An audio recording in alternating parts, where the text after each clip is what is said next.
Hello, everybody, and welcome to the Fortress Comic News, episode 456. I'm one of your hosts, Chris, alongside my special guest host, third member of the show, Mr. Travis Gibb. What's going on, Travis? How are you? Doing good.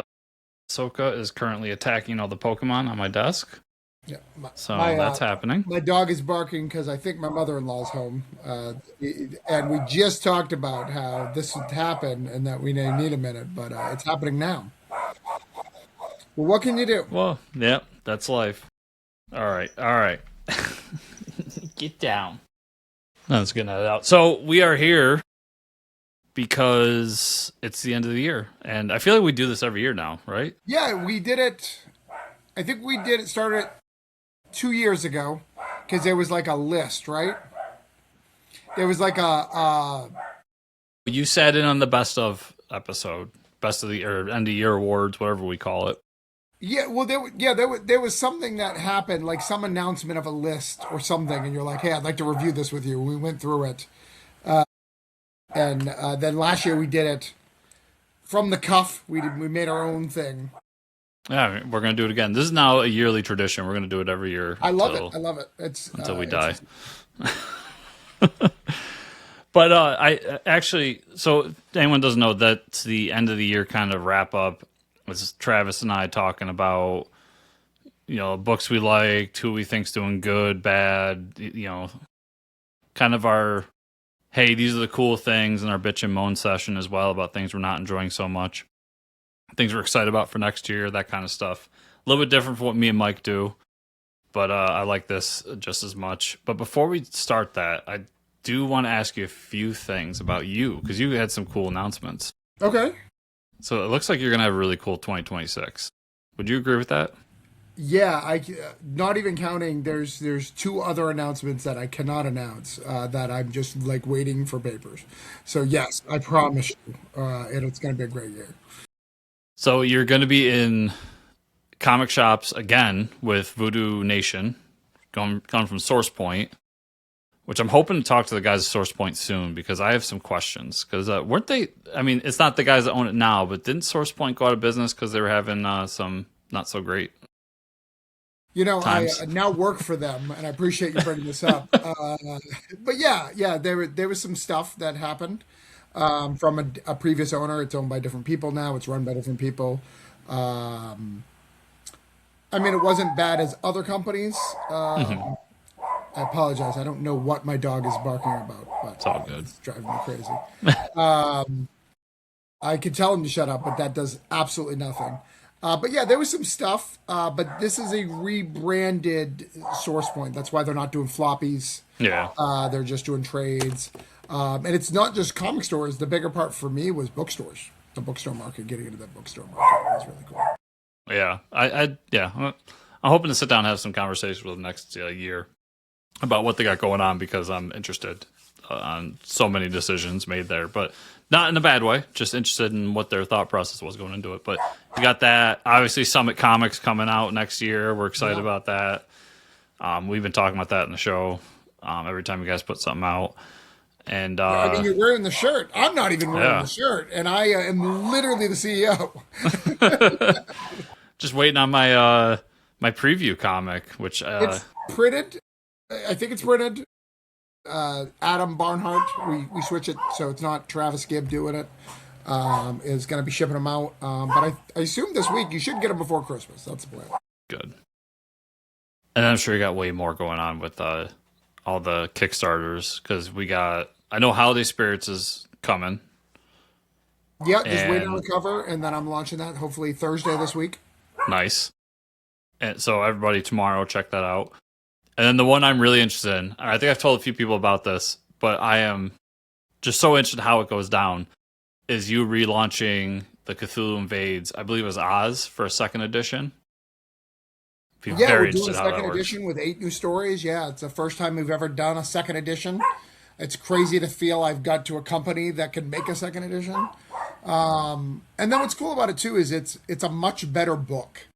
Like it's not just, most of the time you just kind of most of the time the instinct to this is It's been a 5-year anniversary. We're just going to throw things back. Like a trade, like the broke down trade, right? Mm-hmm.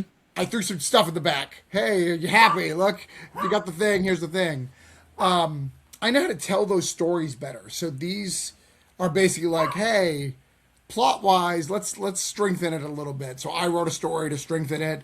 The ending stronger. We had Rob Multari write an ending, and then we said, hey, because the way I break down these things, I know we got to talk about other stuff, but the way I break down these things is every person gets a character.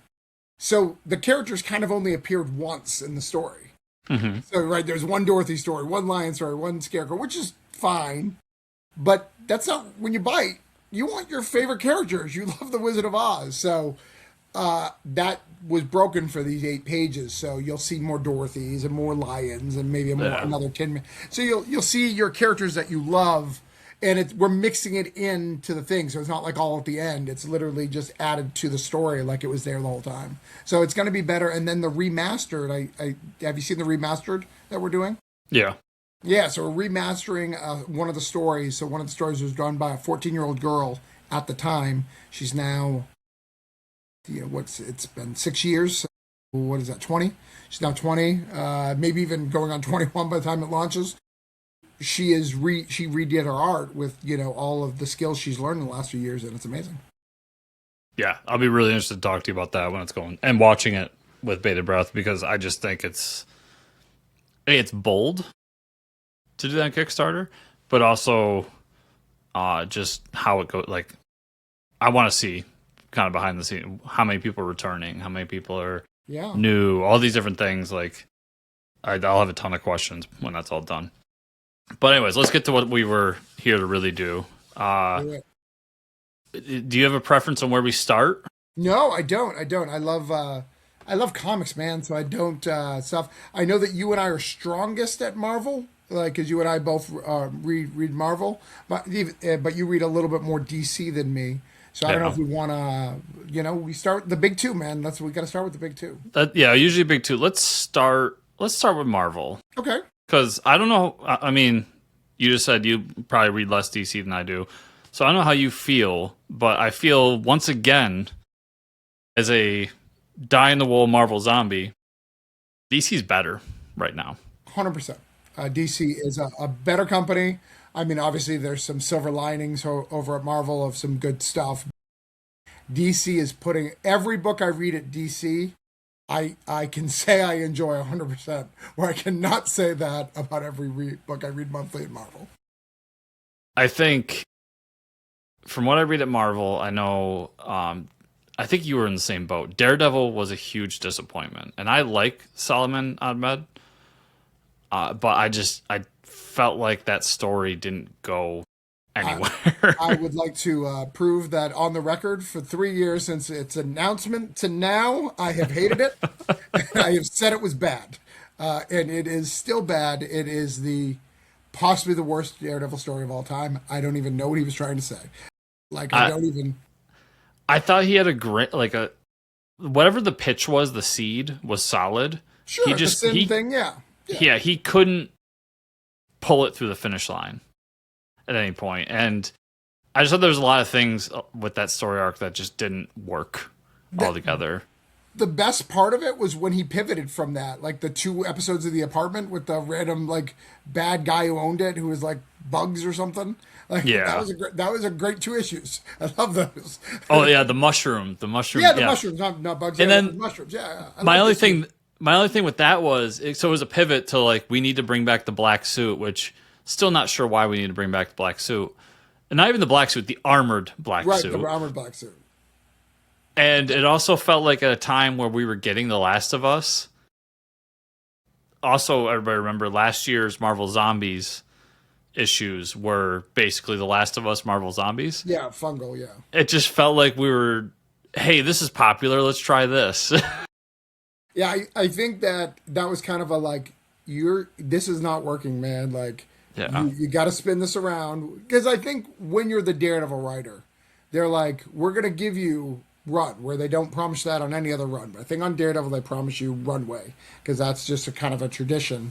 And they said, look, you got to bring something to bring some sales in. Maybe you can sell it at the end.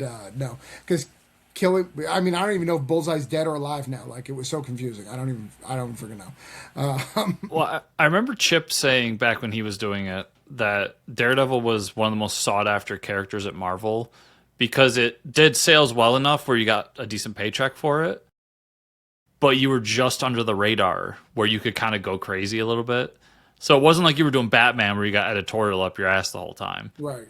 But you still got a good paycheck out of it, and you could do some cool things and try some stuff with it and really like shoot for the fences, which is why I think when I look back at it, why Daredevil's always been one of my favorite characters, because yeah, they do some weird shit. Like, and I am excited. So I think the moral of the whole Marvel thing when we get down to it is going to be that I think they put themselves in position to have a really good next year. Yeah. Because with this, I think having Stephanie Phillips, and I'm excited to be reading a Stephanie Phillips book again, because everything she's done recently, I think is more up your alley. Yeah. With the Spider and the X stuff. But I just don't care about Spider-Gwen. And I really don't care about the Phoenix. So but I've heard everybody say they're great books. I don't read Spider-Gwen. You don't fuck with Gwen Stacy. I get mad about it. I acknowledge her existence. I don't hate her because this is years of like abuse. They've given me enough of her. Like, I don't despise her like I started. Like, I started at a very solid hate, and now I'm like, you can exist. You're welcome.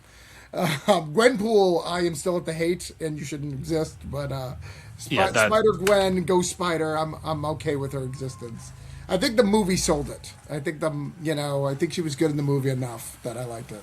Gwenpool's just awful. I think with Spider-Gwen, I have my theories, but I don't know exactly why, but they tried to brute force her down everybody's throat.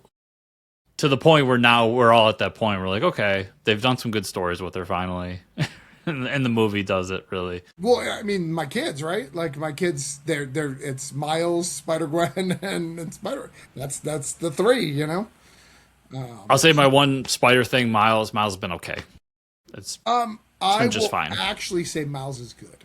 So yeah. I have hated Miles for a long time. In fact, I was very upset that Cody was coming on.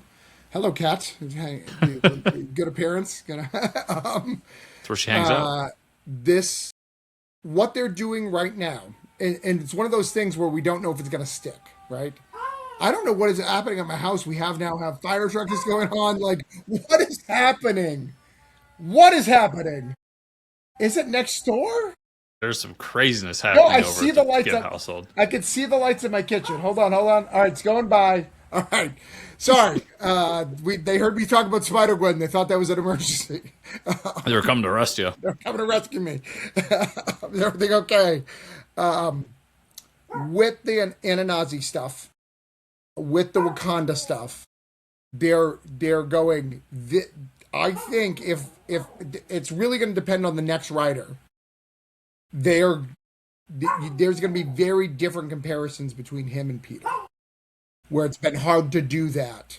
Besides, like, Power Set, that was your only argument. Obviously different parent structure, but what makes them tick, who they are, who the villains galleries are, and stuff. But now we have Miles dealing with gods and dealing with Wakanda, type issues because he has Wakanda armor now. I think that we are building a very different Miles, which will make him very unique if they stick to it 3 to 5 years from now, like who that character is with this new villain set, where he's not just, oh, you're also Spider-Man and also fight the same spider people, Yeah, I've enjoyed it, but it's not something that I've been shouting at the rooftops for, or something that I'm really reading as it comes out. Like, I might bank 3 or 4 issues and then read it, just because it's just not hitting the heights that other books are for me. But I still love Miles, and that was the thing with Miles. I like that they're differentiating him. That's fine. And I like where they're going with it. But what got me into Miles was when I got into comics, Peter was already a man. And I liked the teenage version of Spider-Man. So I was reading a lot of the older Spider-Man stuff because I liked him being a teenager and doing those things. And Miles made that interesting again with a new character, someone I could get in the ground floor with. back in the day. So that was my thing and why I never really was attracted to continue with Peter's adventures. Not to mention, I think they've gotten a little convoluted with some of his stuff. But yeah, so that's me with Miles. The other Spider stuff, you're a big Spider fan. How is the Spider part of Marvel? We'll start with let's start with the sub books first, just to make sure we're good. So, Venom. I know this is going to sound shocking, but it's actually good. I understand he's Mary Jane. I get it. I understand why you, consumer who may not read that, don't want to read that. I also agree. Carnage, also very good, even though he's Eddie Brock. That shouldn't happen, but you put Charles Soules on it. He's just a good writer. It's not going to be bad. But also, I understand why you don't want to buy it, because it's Carnage with Eddie Brock. So it's kind of it's just bad because of what it is. Like, the stories can be as great as you want. Nobody wants that, right? Right? It's like, I enjoyed Lady Thor a lot. I thought it was really good. It's fantastic. The majority of people did not want that, right? So it is what it is. And that's where we're at with the Venom Carnage world. Alan Ewing is killing it. The little intricacies of Venom, what makes Venom tick, what makes Mary Jane tick, getting rid of all the subplots that we didn't like of Amazing Spider-Man. I can't even think of that guy's name right now, but the guy's gone. Peter, what was his name? Can't even think of his name right now. The guy who's Mary Jane's been dating for like 3 years is finally gone. Oh, that. Great. No clue. Good stuff. Amazing Spider-Man is really good if you didn't enjoy Superior Spider-Man a few years ago. Because now Norman Osborn is Spider-Man. And that's just dumb, because you already let Doc Ock do it. You didn't know this? No, I didn't know this. Oh, yeah. So right now, Spider-Man is in an alien place fighting alien stuff with Rocket Raccoon and a new alien thing. That's pretty interesting. Peter's there, whatever. He's teleported there.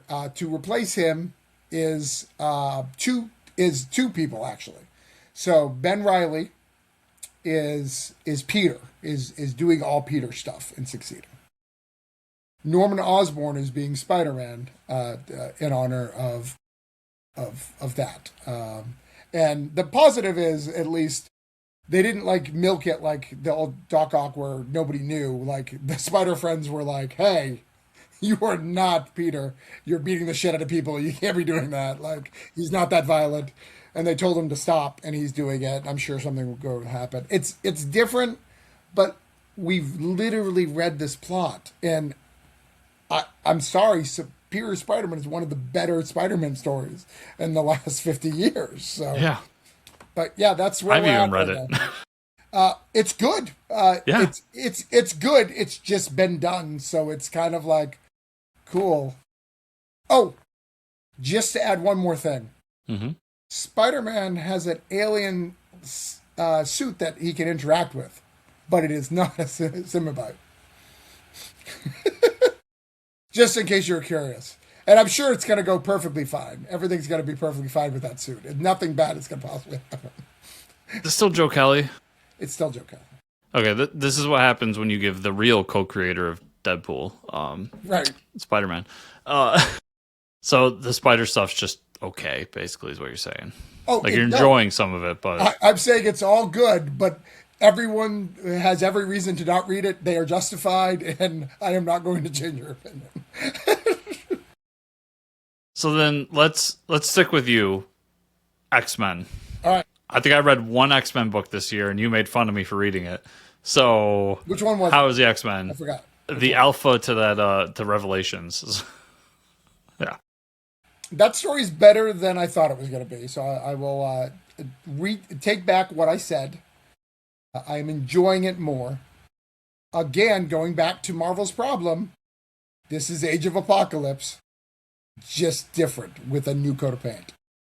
We're not treading any new water here, ladies and gentlemen. Jean Grey, going back to the Stephanie Phillips, was amazing. I should have never cared about a Jean Grey storyline.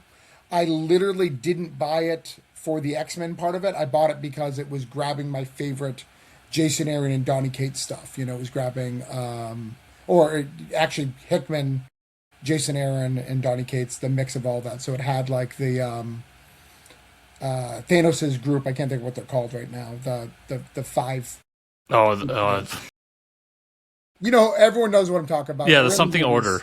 Yeah, the Black Order. Black Order. Yeah, it had all the Black Order people. It had Annihilus. It had like Cosmic Ghost Rider. Like it had all the things that I've liked over the last few years.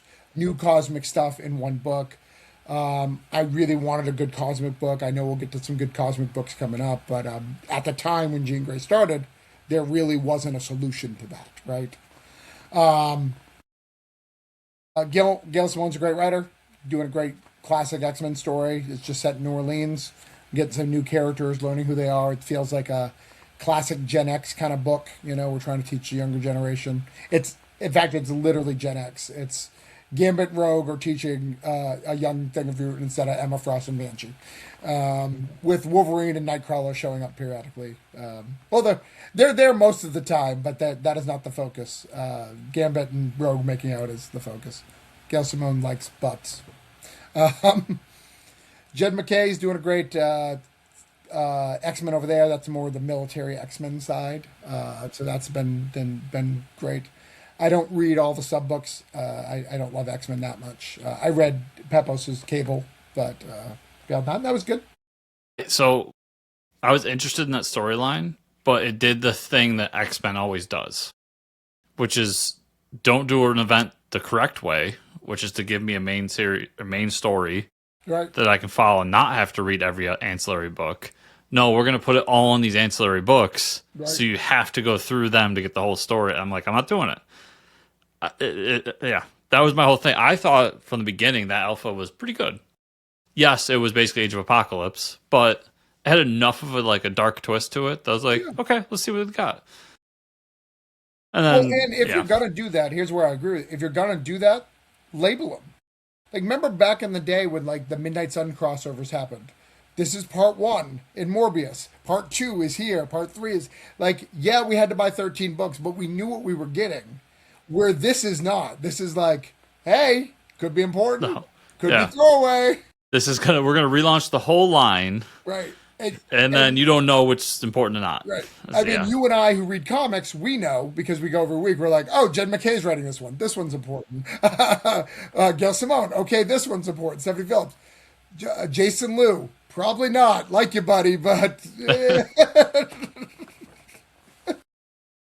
So then the Avengers side of things. Okay.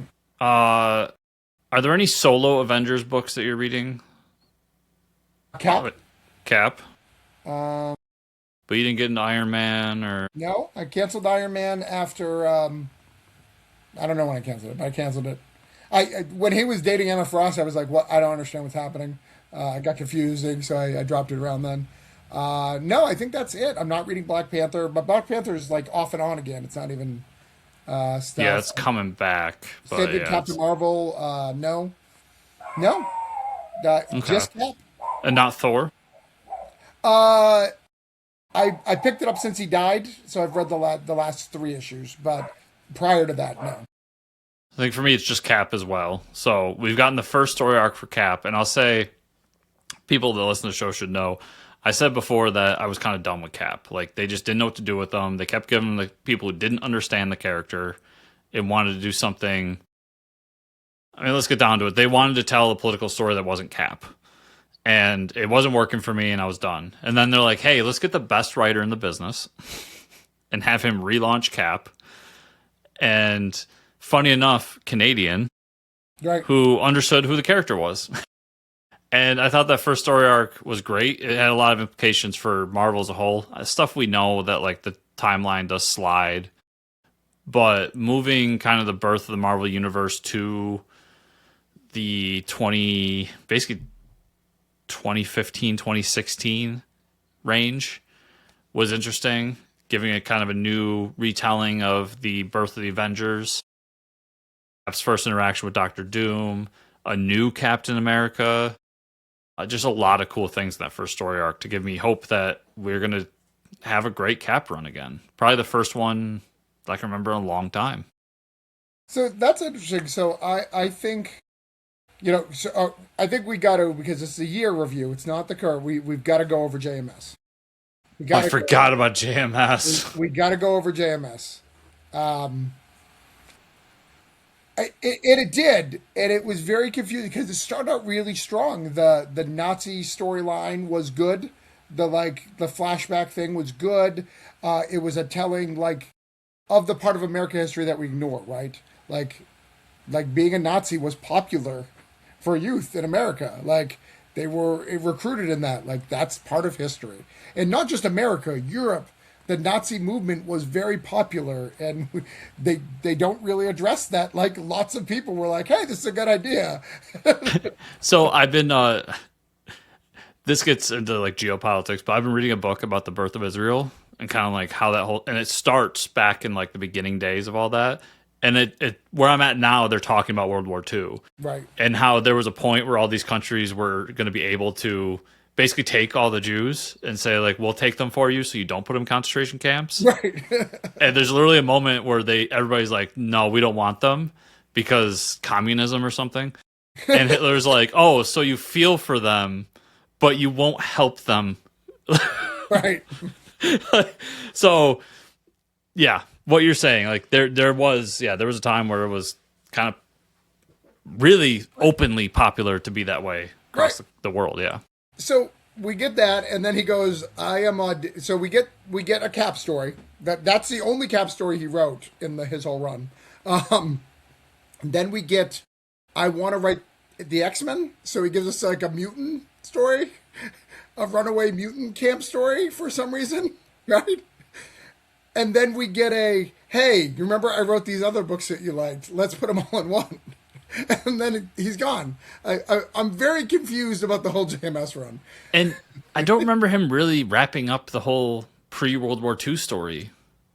Yeah, you felt like that was right. This is the plot, and then it's gonna slowly build in other stuff. Yeah. I thought his run as a whole was just, and even those issues where the present day stuff is let's make Captain America a landlord. And I'm like, right. What? No. I was like, all right, he's a landlord. That gives him a job, I guess. I mean, I guess, but also, can he punch Batroc the Leaper or something? Or can this somehow actually tie into what happened in the 40s when he's coming out against these Nazi rallies and everything? Can something, just anything. And I didn't feel so I forgot that. If you didn't remind me of that, that would have been, I probably buried that deep because I just hated that run so much. But you have to read it because you're JMS is a great writer. So you're this is gonna pay off. He's gonna help me. And then JMS is no, I'm not. You're welcome. See, what's funny is, because that's actually the run that made me realize, think I'm done with this character until they come up with something new. And I don't have the affinity for JMS that you and a lot of people do. Okay. Mostly because I didn't read his Spider-Man run. Okay, sure. But I do know he's a good writer, and he leaves that book and does one of my favorite things at Marvel all year, which was his series of one-shots. Yeah.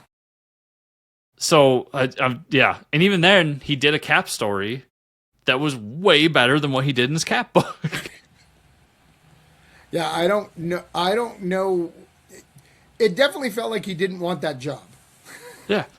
And I wonder what happened because he doesn't need the money. At least, I mean, maybe he does. But I mean, he did move over to Europe. He became I know a little bit about him because I was very into him for a long time. So he recently moved to Europe because he wants to write Doctor Who, and they'll only hire Doctor Who writers. So he literally got a legal residence there to write Doctor Who. Yeah. Which is fascinating. I gotta assume he's got TV money still lying around, but right. I don't know people's finances. He's gotta have that Babylon 5 money somewhere. Yeah. So to me too, it's he must have had a pitch, something he thought was going to happen, but Anyways, those, if you got, I think they collected them in a trade. If anybody can go out and get those, they're really fun. They're great. The Doom Rocket Raccoon story is probably the best Doom story I've read in a long time, and it should not be as good as it is. And then I am reading Avengers, and I'll say Avengers is good. I think Jed MacKay is doing a solid job. Avengers is a tough book. Right. I mean, I always enjoy the team up, but it's really hard to do it great. And Avengers in particular, I don't think anybody's done great in a long time. But I think it's better than Jason Aaron's. I'll say that. Yeah, but it has the same problem with Jason Aaron's. We know we're building to something. And it's never quite paying off, and we're scared that it's not going to pay off. But the Kang, I think they did a really good job of we got to pull Kang. All right, can we now add Kang back in? Because you can feel that. And I think Jed really maneuvered that really well. Gave us a new incarnation of Kang that is kind of interesting. So I think he did a very good job with what he had. So I give him credit for, zigging when everybody else is zagging because, yes, I think the One World Under Doom event, which we'll get to, that was supposed to be a Kang event, much like Avengers Doomsday was supposed to be a Kang movie. And it was going to build off of what Jed had been building for years in Avengers. And then at the last second, no, it needs to be Doom because we're doing Doom in the movie now. And we kind of want to get away from Kang. So I think he had to kind of zig where he wanted to zag. Right. And I thought he did a good job of it. I'll give him that. Like he definitely, and I'm happy they're letting him kind of go back and somewhat do his story, even if it's not in the big grandiose way he wanted to. So I'll give him credit there. I think Jed MacKay's been a guy in the trenches doing great work at Marvel. And nothing shows that more than his other book, his best book, which is Moon Knight. Hands down. It's the best. It's honestly the best book Marvel's is putting out consistently every time, and it shouldn't be because I've never cared about Moon Knight, and I've read a lot of Moon Knight runs off and on over the years, and I've never actually cared. It's just been like, oh, cool, like he thinks he's the Avengers. Look at that, Bendis, you're so clever. Oh, look, he's really crazy, but the Steve McNiven's art is really nice. Cool, like, but this is like, oh my god, every issue. What are we doing? Who's the villains? What is Moon Knight gonna do that's crazy? So I hated Bendis' Moon Knight because I think it. I don't think it treats the mental health. Exactly. It doesn't treat the mental health the way it should. And actually, I had MacKay on the show to talk about that when he was first launching it, and that was one of the things he brought up. He didn't mention Bendis in particular, but he had mentioned like, yeah, we need to take that and do something more serious and respectful of that whole thing. I actually jumped back in. I think it was when Garth was doing it, back when they were kind of jumping and doing like mini-series with him, and then Lemire did it for a little while. Garth Ennis? Is there Garth Ennis or Warren Ellis? I always mix those two up. Oh, Warren Ellis wrote something. Okay, I don't think Warren Ellis. Written. Okay. And that's when I really fell in love with the character. I thought those stories were really great and blah, blah, blah. And I've been there ever since. And I find it funny because they keep relaunching it with new number ones, and it fits with the story, what they're doing. But people who are not reading it still have this idea that they're trying to relaunch Moon Knight to make him a thing. Right. And I hear at the comic shop all the time, like, no, it's the same writer, it's the same team. Like, the story's adapting with the new number one. So it's funny to me. But yeah, more people should jump on board because I think that book is really great. And it's not this year, but when it kind of melded in with Blood Hunt, which is one of the better Marvel events in a while, I think. And how things came out of that, and I love Moon Knight. I think it's a great book, and that's kind of the book that shows that Jed MacKay is one of the best, if not the best writer at Marvel right now. And he's the other thing with it as well that I think is something to note that's important is everything matters. David Pepos' story, he did a miniseries. All that is super relevant right now. They're not giving you stuff. Jed MacKay will grab everything that happens, all the Blood Hunt stuff that wasn't even related to Moon Knight, the Blade, and all those sub little plots. He continued to throw it in. So he's really honoring everything that's coming. So you're rewarded for reading. Unlike, we'll go back to X-Men. I promise you, if you read all those things, you're not going to be rewarded. You'll get a slightly more enhanced understanding of a story that you didn't need. it's one of those things, kind of like when Donnie was doing Venom. It feels like a labor of love. Like, this is the book he's always wanted to do, right. And now he's just nailing it. And so, yeah, really great. Try to think. Oh, New Avengers. I am reading New Avengers. I don't know if you are.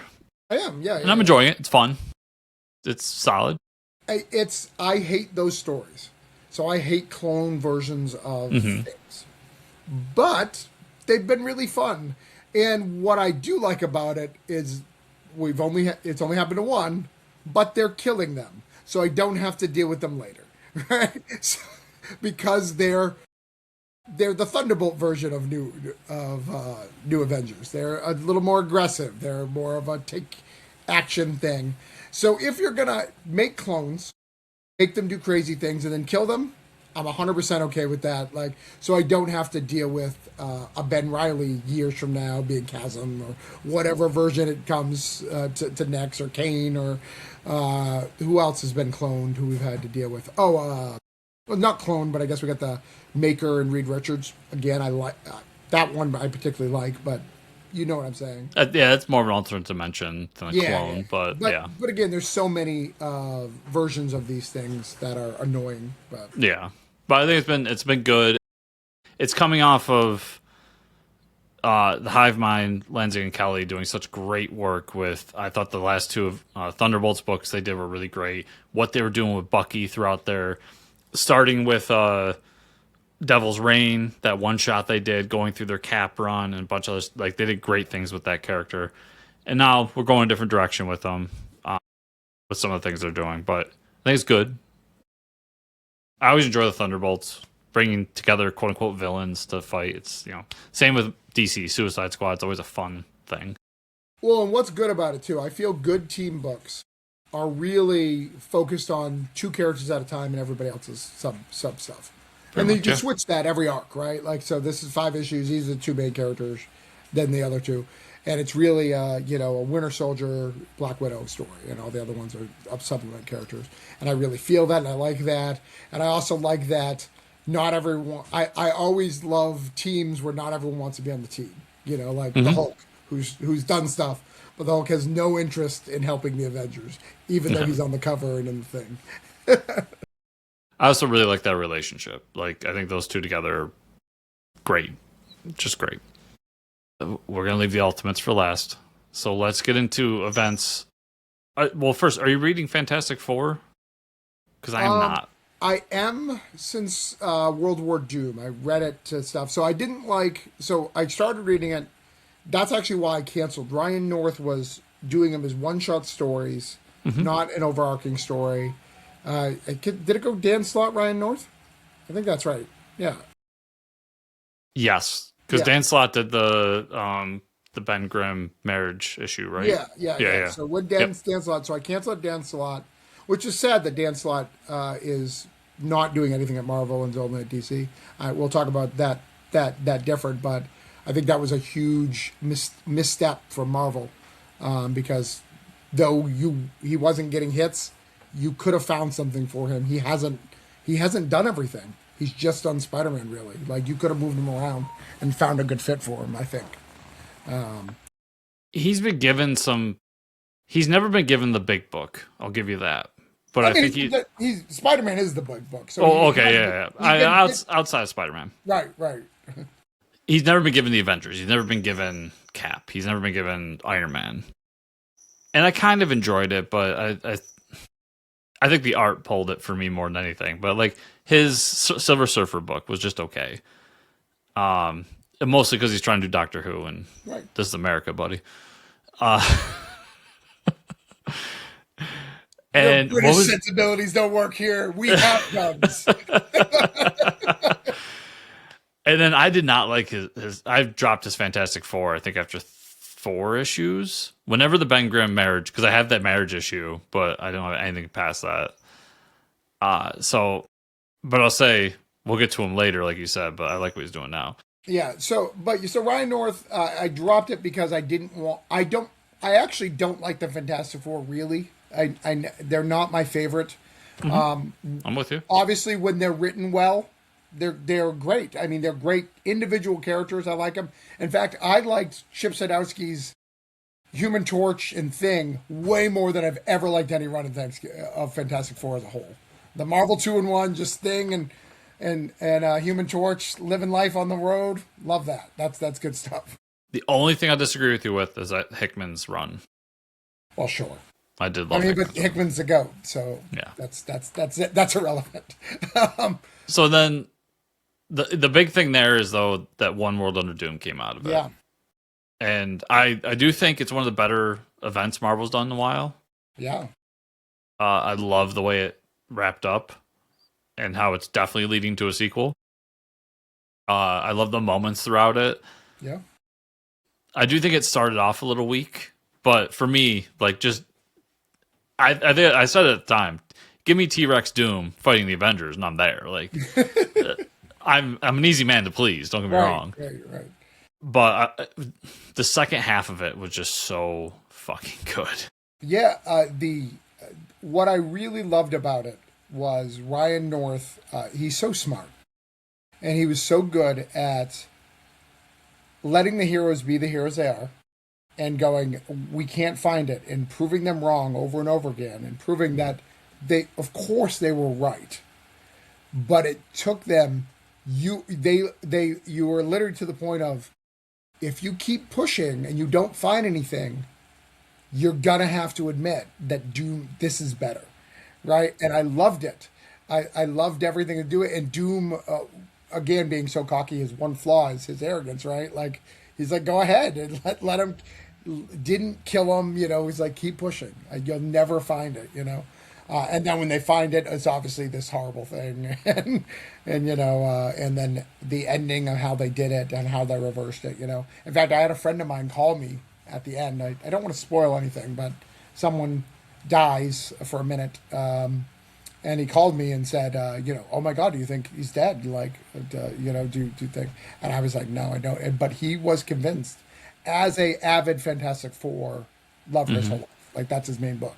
So if you can convince someone who reads Fantastic, I think I could see through it because I don't read Fantastic Four. I was like, it just doesn't. I could see through a little bit because I knew they had to have a downfall for Doom. Like, Doom couldn't. It would have been interesting to keep Doom the Emperor of the world for like the next 2 or 3 years, right? But they weren't going to do that. So I had a feeling that he was going to have to give up something, and it was going to be his spot as Sorcerer Supreme. Yeah, well, you remember that story was, this can't be removed. Ryan North did a very good job of, nothing can fix this, blah, blah, blah, blah, blah, blah, yeah. But I also know he's Doom. There is no, he made Battle World, right? Yeah. Like, Reed Richards saved, like, these people... Reed Richards and Dr. Doom are the smartest 2 people on the planet, right? Those rules don't apply to them. Like, yeah. Remember Reed Richards met God. Like, remember trying to resurrect Thing.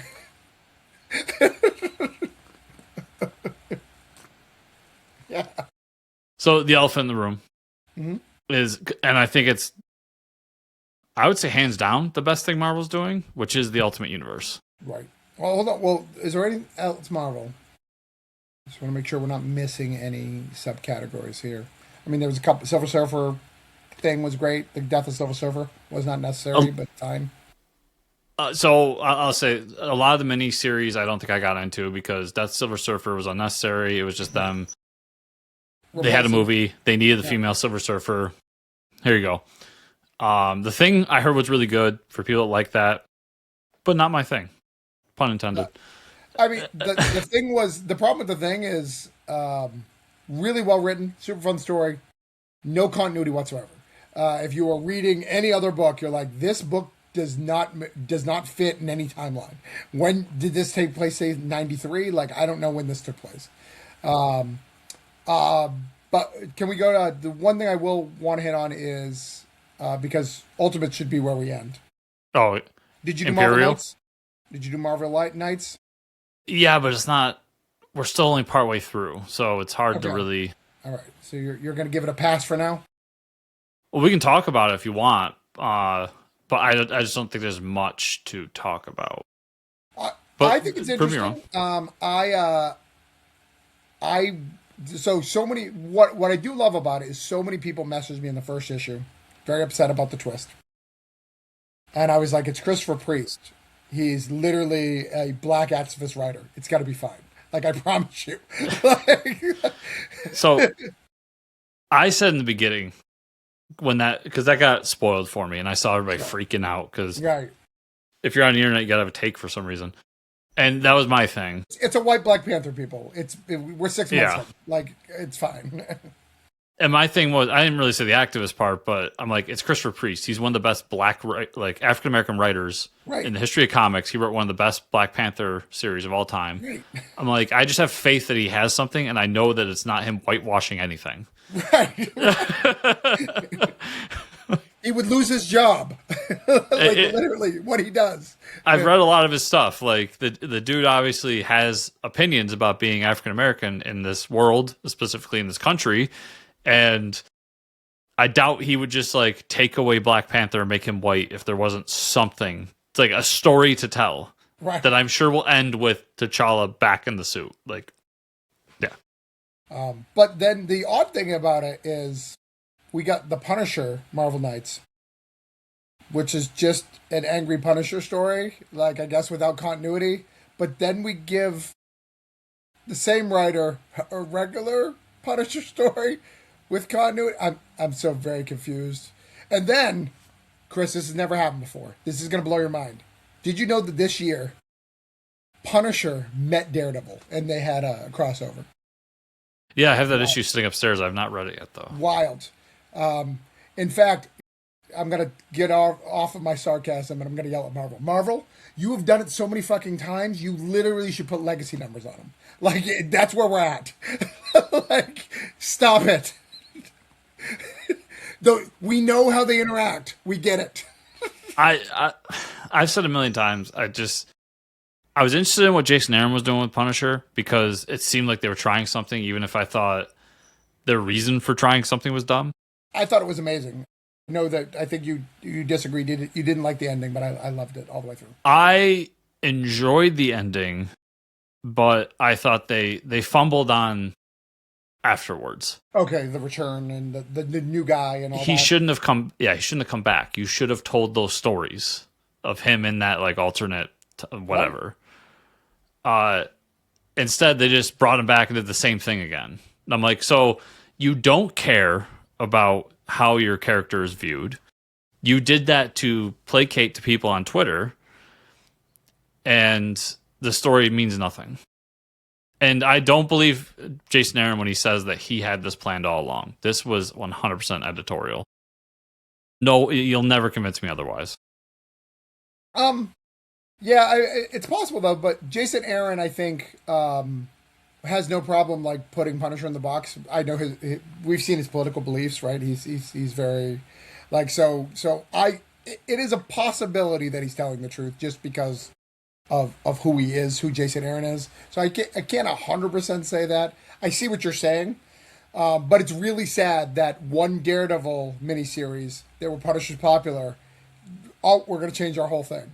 Like if you're gonna do it, stick to it, guys. Come on. It's my whole thing all along was, well, I think Punisher's a boring character. Like, he's a one-note character. I have 3 books of him right now. Yeah, where he's the same dude. I don't understand doing the same fucking thing, right?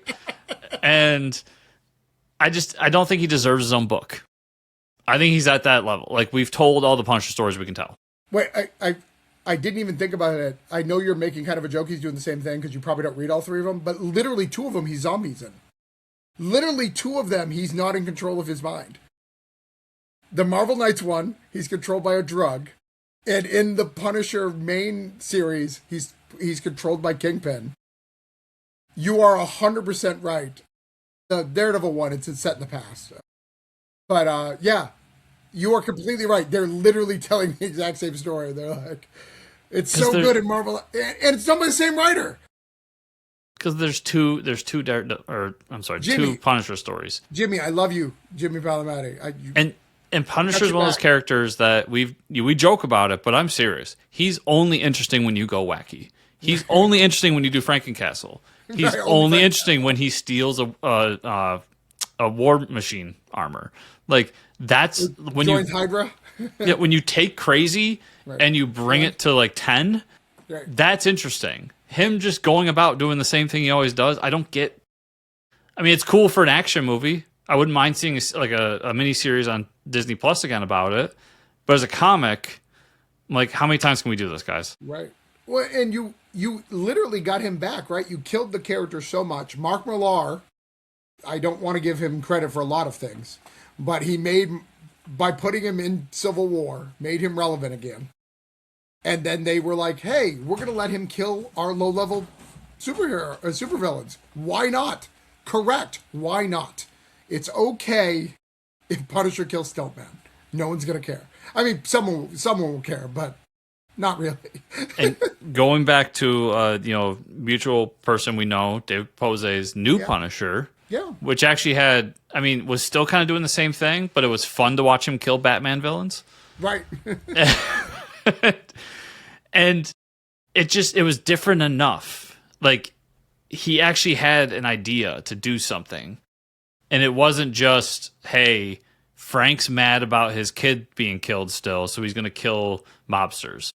But yeah, Well, and the other part that made David Pepper's run really funny is he was just like, I'm not the Punisher.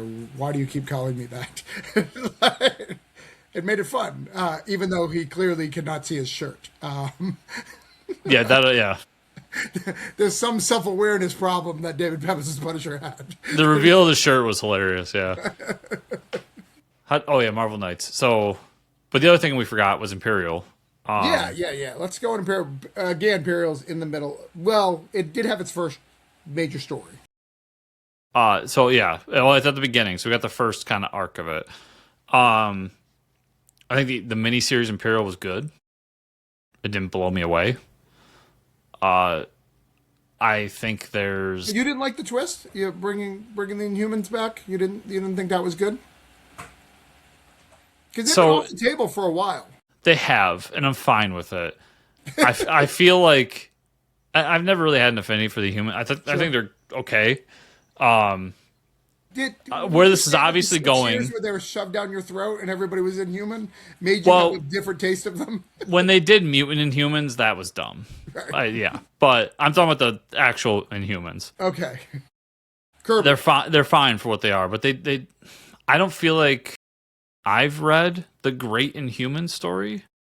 It's probably out there, but I don't think I've ever had it put in front of me. Yeah, it's called The Eternals. It was done by Jack Kirby. It was way better. Yes. The obvious announcement coming down the pipeline is that Hickman's doing Inhumans, and that's why he wanted to do this. But yeah, the whole. So I think this is a please fix it. Please fix our cosmic universe, Hickman. You're our only hope.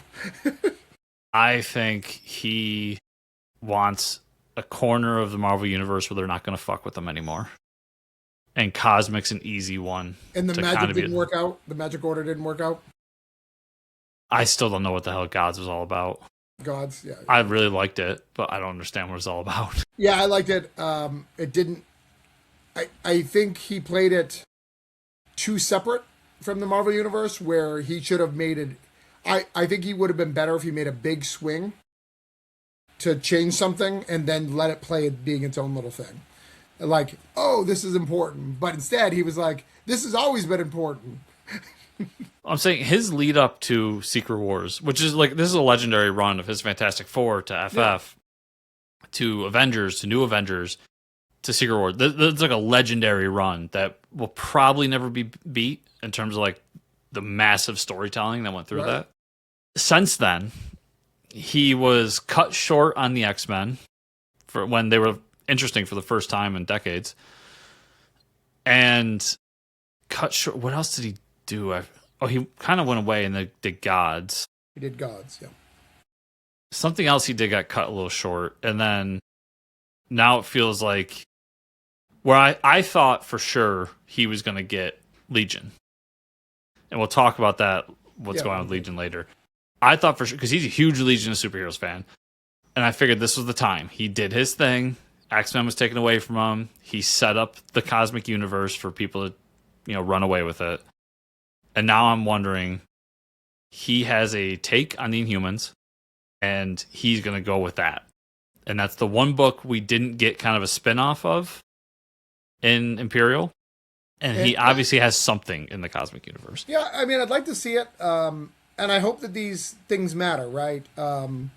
Jed MacKay over at Nova does feel like I want that book. Yes. Because he, when you're doing Avengers and you're doing X-Men, you don't need another book. And you're doing Moon Knight, so he's already got 3. Moon Knight, right. And Moon Knight and Nova are on the same.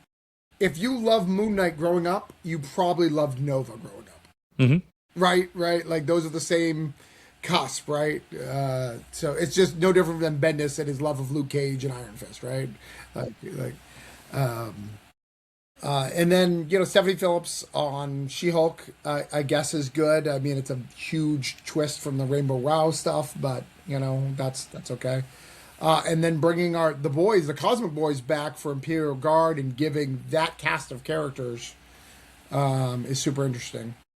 So I'll say Nova I'm interested in. I think I'm going to read it as it gets collected. Okay. I read the first 2 issues. The first issue was good. The second issue was not great, but again, you gotta set up. I trust in Jason Aaron. So I have a love for the Marvel Cosmic ever since Annihilation. And so those characters always kind of, when they come out, I want to try them. So I'll eventually get to Nova. She-Hulk, never really cared for I don't like the fourth wall breaking. And I'll say I heard in an interview with Stephanie that she plans on doing a lot of that. And I don't like Planet Hulk stuff. I don't like World War Hulk. I like it from afar, but I've never really got into it like a super fan. The one Planet Hulk story that Greg Pak did back in the day, is really good. Yeah, we don't need more. Right. That's a story you leave alone. Right. And yeah, so I don't like the fourth wall breaking. I don't understand why we're bringing She-Hulk to there. And then that one shot they did for Imperial rubbed me the wrong way with just the one line of her looking at the camera and saying why does somebody need 5 wives? I'm like, yeah, we get it. Right. It's dumb. You didn't need to spend a whole page talking about this. I see. I didn't even read it. So I did. What? You've actually got me more interested in the She-Hulk. I thought it was so dumb to spend that much time, especially. And then the whole thing was the guy was killed, and you had to ask the 5 wives because one of them was the one that killed it. And the spoilers, they all worked together to do it. It's it's not good. It's one of the worst things Stephanie's written, hands down. And I'm someone Stephanie. who enjoyed her stuff, really enjoys her stuff. I wouldn't say this about you, Stephanie. I just want you to know, for the record. That's fine. If somebody can't take criticism, then Exiles I didn't care about, so I didn't pick up. Imperial Guardians, though. So, I don't know why we got to rebrand the Guardians of the Galaxy, but we are. I know you're excited because your boy Darkhawk's in there. Boy Darkhawk in it, and I know Starhawk isn't in the team, Star-Lord, but I feel they left Star-Lord in the best place he's ever been in. Yeah, it's interesting where he's going to be. Right. I think he's in a grill. I think he's pissed off the right people. His enemies are great. I think they're building Guardians back up, but I think they realize that they've kind of killed it. I think the problem with Guardians is that was another one that worked for a while, and then just nobody's been able to tell something new, really. Well, and I think that they forgot what worked, right? What worked for it is you had the Guardians core team, and then you threw in the Thing or Agent Venom. That was what made it, this is interesting. And then they tried it with Angela, which is super interesting for Spawn fans, but the rest of everyone else doesn't care. Right? Well, it's a comics thing. They went crazy. Star-Lord became a sun god, and right, sure. All the characters had to have this new, different status quo for them, and it just didn't work. So now we got to kind of reset, and I like where Star-Lord is. I like having Gamora on the team. I'm even fine with Captain Marvel on the team. Put her more in a cosmic bend. I think she belongs up there. Darkhawk, whatever. My thing I like Darkhawk, but I don't have the Best character of affinity all you time. do. My thing is Cosmic Ghost Rider. Now, I love that Donny Cates intro and run on Cosmic Ghost Rider. I haven't seen someone do them right since. And I don't know if Dan Abnett's the guy to change my mind, but I will say Dan Abnett's also the architect of Annihilation. So he has my trust in some way. But the thing we have to say about Dan Abnett, which is he is willing to alter a character from its core and make it a completely different character. Like his Drax is not Drax that was the 10 years prior. So that's what's always scary about Dan Abnett. I like his writing. I love it. But if he gets it wrong, you're just going to be mad, right? Yes. On any of those characters, not just Cosmic Ghost Rider, on any of them. Yeah, so we'll see with it. And I'm interested why he's doing it. Because he's another guy who's been around a while. What is it about this project that's bringing him back? Right. And Kenny struck gold twice. You know, I think there's a good team there. I think there's a love. I think everyone has a favorite in that team, and then there's a lot of like special gems, like Darkhawk and Cosmic Ghost Rider are special gems that people love. Like they have their own small little fan base. I think it's got all the workings of a successful book. It's going to be execution. So now we can go to Ultimates. We can, but I thought of something we didn't talk about, and I know we're way into Marvel. I felt that the crossovers were good this year, the Aliens and the Predator. We don't need to go into them, but I feel all of them were very, very good, and they none of them felt phoned in. They all felt like they mattered. You know, I mean, as well as they can matter, right? Let's say this across the board, because this even goes for the Marvel DC crossover. I think we've entered a new golden age of crossovers. And I'm really happy because I've been calling for this for years. I didn't think the Marvel DC thing would ever happen. But just the fun, hey, why doesn't Rocket Raccoon fight the Planet of the Apes? Or something, whatever. Right, sure. And now that, I don't like the way we got there, but we're here with all the consolidation. So now we have all these different things and we can do it. Like, dude, Cap fighting the aliens, but the Nazis control them. Fuck yeah. The Predator stuff I've heard are really good.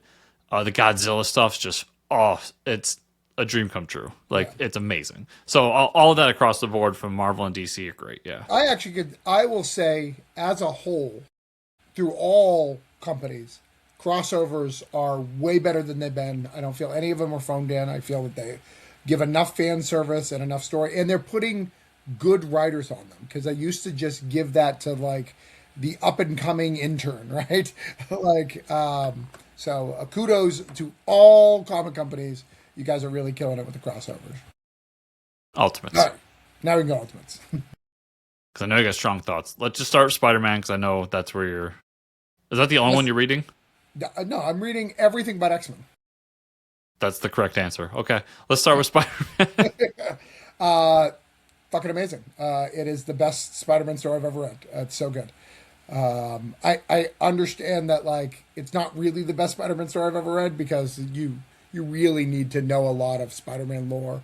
But as someone who's loved Spider-Man his whole life, getting a Spider-Man told per month, getting these intimate stories and things that you don't think Hickman are good at telling, 2 issues take place at a dinner table, and those are my favorite issues. Yeah. Watching Spider-Man's son taking the Venom suit and having this new twist on Venom. Watching Kingpin, like a Daredevil type Kingpin level plot with Mr. Negative and all that, tying it into the Maker giving him the New York. It's chef's kiss. That the issue this week was, oh my God, chef's kiss. Like, I'm so stoked for the final issue. Great 2-year run. My God. Yeah. I'll say, as someone that's not as into Spider-Man as you, I'm really liking it too. I think it's one of the better books at Marvel. Definitely the best of the Ultimate stuff, and I think that's saying a lot. Yeah. Personally. My thing, I said earlier about Miles, the thing that attracted me to Miles was I like the teenage Spider-Man stories. And I'll kind of negate that a little bit with my commentary here, but I like that it's a mid-30s Spider-Man. It's me if I got spider powers. Right. So I can somewhat relate to the stories he's telling and where he is in the world and his insecurities because I'm right there with him in that moment in my life. And I think that means a lot to me personally as a reader to see that reflected. And then, yeah, the different story with the friendship with Harry and how that's changed in this. His marriage with Mary Jane and like how that's being tested in a lot of ways. There's so many great plots going on here. And I just, yeah, and then I think the big thing here to leave Uncle Ben alive and to kill his Aunt May is a huge change for the character that really shifts who he is moving forward too. So Yeah, I think everything about it, and even like just anyone who's been in a long relationship, like over 5 years, you see you've been in a relationship and you can, let's choose like, maybe you're part of a dart league, right? You're playing darts with your friends every night, right? Your wife or spouse is okay with it for a bit. And then one day they're just like, hey, I need you here. And that's watching Mary Jane go through that. Like, this is who you want to be. You want to try out being Spider-Man. That's fine. And then when shit got that, no, like, we're done. Like, this is like, in having those honest discussions that married people and people who've been in long relationships have, obviously ours is probably playing Magic the Gathering, or hey, your Dungeons and Dragons game doesn't need to be 2 nights a week. Can it be one? That's probably more like it is for us geek people. But where it's Spider-Man, but seeing that and seeing them work through the marriage stuff of two people who love each other, is just so great because in a normal Marvel property, the goal is to get them to break up, even if it's temporary, for more story. So you can have a new person, and just watching them fight through that as a marriage is really what Spider-Man fans have wanted. Honestly, in my opinion, you should have killed Aunt May a long time ago, and Mary Jane should have had the role of Aunt May. Yeah, great. So probably my next favorite is Ultimates. Yeah, I think my only criticism of this book is the decision. I guess spoilers, but it's been everywhere. The decision to end the Ultimate Universe after 2 years, I think hinders this book a little bit because they were obviously building to something bigger over 3-4 years. But I have enjoyed what's there. What was the last issue I read? I think it was the one where Doom finally created his Fantastic Four and was kind of shifting things that way. I think I'm an issue behind then. But I just think it's been interesting how they've been going about that book as less of a Avengers book and more of a here's the Ultimate Universe book, and how Iron Lad and Captain America and so on are trying to bring in all these characters that we know in this new way, and how they're building up their army essentially over time to fight the Maker. It's been really fun to read. Yeah, I honestly wish that this is the way the standard of team books were made, because it feels natural, it feels good. Both those two books in particular, what's great about them is not so much in Hickman's run, but it's there as well. But they're giving you, here is our 5-issue mini in 1 issue. So we're going to give you all the excitement and energy of a 5-issue miniseries in 1 issue. Hickman, because it's Spider-Man, gives it a little bit more family time. But when the action issues are a 5-issue storyline in 1 issue, basically. And I think that there's something that really feels right and natural about it. I don't love, and what's great about it is it makes me really forgiving, right? I'm like, oh, I don't love this Hawkeye. That's okay. Next issue is a brand new character or a brand new take on Hulk. Oh, do I like this Hulk? Do I like this She-Hulk? Do I like this? Like, I'm getting all these little takes of things and seeing if I like them, which it really is good for me. It feels good.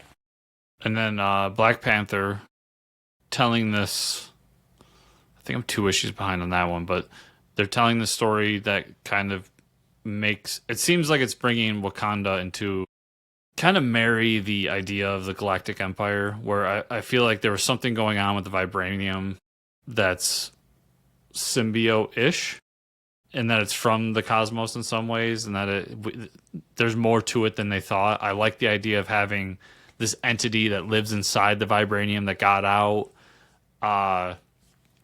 And who's writing it? It's Brian Levels or Brian North? No, Brian. No, it's Brian something. You are right. He did a great Blade he was the one run. Who did Blade.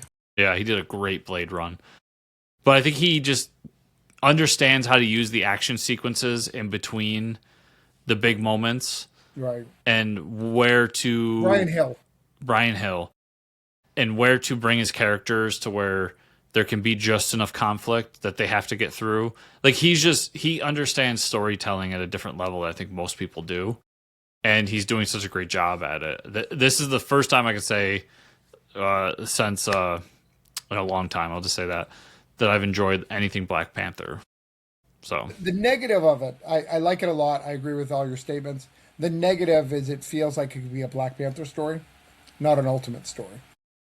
Like if this was a normal Black Panther story, I wouldn't know the difference really. You know, obviously the characters are in different space with Storm and, you know, and Killmonger, but it doesn't feel different because Ultimate, all the other books feel different, like a different feeling of that, where this feels like a normal Black Panther for me, like versus something special.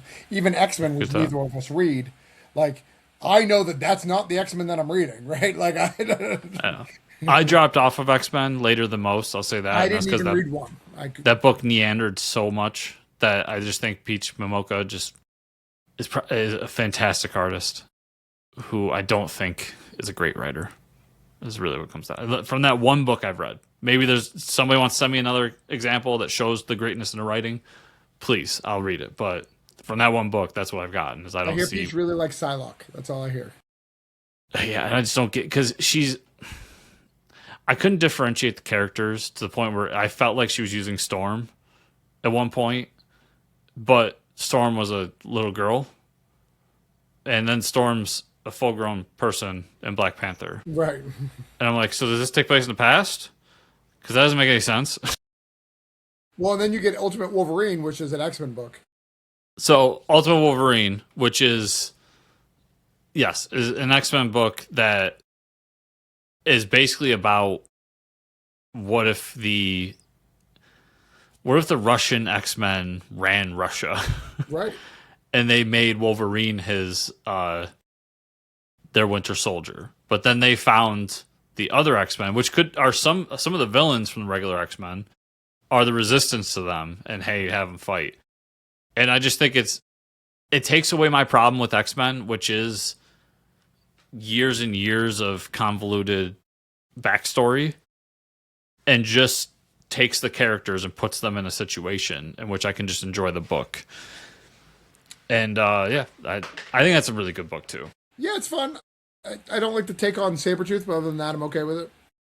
I like having Sabretooth be friends with Logan. I like that, but being a good guy like a father, like that's too far. Like I'm okay with them being friends. That doesn't bother me, but like I have to go hang out with protect the children. No, you're Sabretooth. You do not protect the children. You murder the children. And that's what you do. And then Ultimate Incursion, I'll just say it felt like it's actually weird now knowing that the Ultimate Universe is ending, because what it felt like was, hey, do you want like a sampler of all the Ultimate books so you can decide which one you want to get? And then it had a big ending that is going to involve the regular Marvel Universe, but I felt like we were hitting every book throughout it and the different characters and kind of giving you an idea who they were through the eyes of Miles Morales. But now it's just going to end in like a few months. With the worst art in the planet. It was bad, yeah. But did have the best moment in all of the Ultimates, which was introducing the Spot, because the Spot rules. Well, the other cool thing about the Miles thing is giving him back his memories from all the Ultimate stuff. And I know that that's not really important, but I think it's good to give him that. I don't know if anybody's going to do with it, if anybody's going to do stuff with that, but it's kind of like the DC, like everything happened but nothing happened. Like it's giving Miles like a superpower. Like all your shit happened It didn't happen, but it happened. You're welcome. So I think it's all. I really like the Daredevil yet, though. What's that? Did you find out who Daredevil is? Are you reading the? No, I haven't read that issue yet. I was really important to me to read Ultimate Spider-Man before we sat down, so I did catch up on Ultimate. I think I was one issue behind on that. So that was a prior. There was a few things that were priorities to me before we sat down and talked. That was the big one. I'm like, I know, I know you love that book, so which I do too. But I have that. So I think I love the Ultimate Universe, but there's a definitive ending coming, and I'm interested to see what it is. And I'm okay. I all your points are valid, but I also think if Marvel wants to keep Ultimates going, long-term plan, shut it down, let Hickman do his story, because that's where you're messing up, is you're not letting Hickman finish his story. So if it is Hickman's story, because, he took it over from Donnie, we finally got confirmation. Because when we talked about this last year, we were like, is it Donnie's story? What is it? In interviews since then, he has flat out admitted it was going to be Donnie Cates, and now this is the Hickman story. Let Hickman tell his ending. And the Maker is literally one of the best character that came out of the Ultimate Universe first run. I do think this is going to end in a way that brings the Maker back to the Marvel Universe. Sure. And we're going, whatever that is. Oh yeah. Oh, there's going to be an Ultimates reboot down the line. That's going to be a true Ultimates reboot, not what this is. As much as I enjoy this, I'm saying a true Ultimates reboot. Like that continuity mattered reboot. Or just, hey, remember when we did this? Let's do it again. And it probably won't work, but this line is not dead, is what I'm saying. No. I don't think that Bendis is going to be doing it. No. I'm just going to throw it out there right now. I don't know what Bendis is doing, but I have some theories. What are your theories? Because I have none. I think they're going to put him on the Fantastic Four. I know that sounds a little crazy with what Ryan's going, but I think Ryan North, he's proved his worth with the Book of Doom. He's been writing it for he'll be going on his third year. I think Fantastic Four is a big part of what they're going to be doing with the Doom stuff. I think putting Bendis on it would be smart. And I think you can give Ryan North right now any book, and he's going to kill it. I think you're going to take Jed MacKay off of Avengers, and I think you're going to give Ryan North Avengers. That's interesting. My only problem with that is I still think there's a sequel to One World Under Doom. Yeah, I agree with you, but I think that Chip's taking that, because Chip has said in interviews that he's continuing the Doom story throughout. Okay. Did you know that? The rest yeah, I know he's doing some, but I didn't realize he was like... Yeah. So I will say, this kind of gets into the next thing, because we're going to be short on DC, I guess. Nope. But we're Marvel fans, so... all night. Let's go. Two-parter, three-parter, let's go. The future of Marvel. I think everything that we said, where I think they faltered, they made some mistakes this year. I don't think the stories have been that great as a whole. Obviously, we've talked about some books we really love. They've set themselves up in the position where I think next year is going to be really good. And that starts with realizing your mistake of letting Chip go to DC and bringing him back in the fold and giving him... He's got the next big event in Armageddon. He's doing that one shot with Nuke and Wolverine. He's got the one shot with Doom, the Will of Doom. And he has a mystery project that he hasn't announced, but he says it's a big character.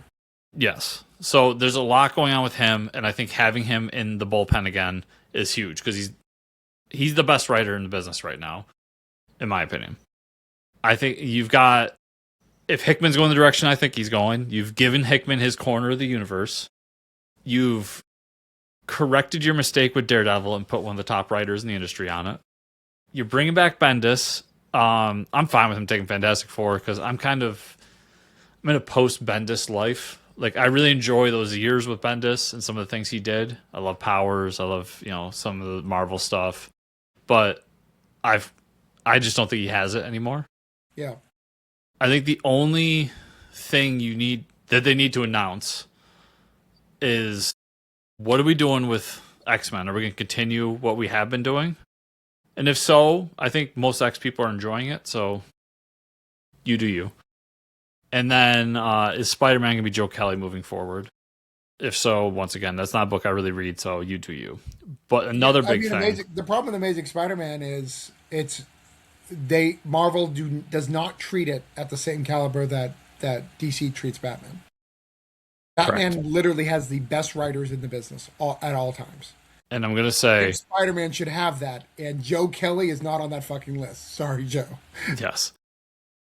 And I'm going to say the reason I think DC is better right now is because of writing. So, what did Marvel go out and do to fix that? They stole DC's best writer and said, "Here's Iron Man." So bringing Joshua Williamson is another big pillar. Because I think his overarching story at DC is coming to a head. Like, we're going to move on from him at DC outside of his Legion. I don't see him being the architect over there anymore, especially if he's doing a Marvel book. I mean, just come on. I think you get the same thing with Scott Snyder, too. Have you noticed Scott Snyder compliments the Ultimates a lot? I think there is a Marvel book on Scott's. I think he's working on a Marvel book right now. That's not enough. That'd be awesome. Yeah. I mean, like, why are you complimenting? Like, I know we're all friends, but you're every post. like it's not like sometimes. Oh my God, they're really killing it. This issue. It's every post. Oh, did you like Appaloo Batman? Have you checked out the Ultimates universe? I just think that Marvel has realized that they need great writers again. And well, I think they have some really good writers and some great writers too. But as their bullpen as a whole is not as good as DC's, and they're starting to kind of take some back. And the big sign to that, like I said, was Chip. But I think another one was signing Philip Kennedy Johnson to an exclusive contract. That's huge. It really is. And even the little steps, right? Tim Seeley, Tom Waltz. Like, I haven't loved anything they've done at Marvel yet, but I can see from an outside perspective, those are great grabs to try out because they're getting a good buzz. All their books have these things. The Last Ronin had a good buzz. Tim Seeley's stuff, Local Man, and all that stuff has a really good buzz. Again, I haven't seen it work yet, but I see that's a good call. And I'll say Marvel as a whole kind of feels like what we talked about with Jed McKay. I think they were in the Donny Cates business for a while. Yeah. And they really had, like, he had ideas. We talked about the Ultimates. We had ideas for the Ultimates. He had ideas for this. He was building all these things for Marvel. And they were all, from what I was reading, they were all great. Yeah. I was loving what he's doing. And he had that terrible accent. And and then on top of that, the Kang thing happened. And then they kind of got a lot of knockout punches. And they're finally starting to veer back to the correct direction. And one can only hope that Donnie's a part of that future, but I'm just not holding my breath at this point that he's ever coming back. Yeah, again, I've met him at cons and he seems okay, but there's no reason for him not to do books this long. There's got to be some sort of hold up, and it breaks my heart. Oh, yeah, it does, because he's a great writer. DC. What are you reading at DC? Batman. You're welcome. Is that it? I'm reading All the Shades of Batman.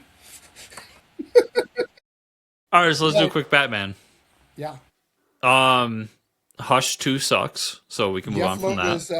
Was not great. And here's the thing, Jim Lee. You can't do a monthly book anymore. So for you to hijack the Batman book because you don't want to do Hush 2 as a miniseries and then delay it so far that literally it's not ending until the first half isn't ending until next year is ridiculous.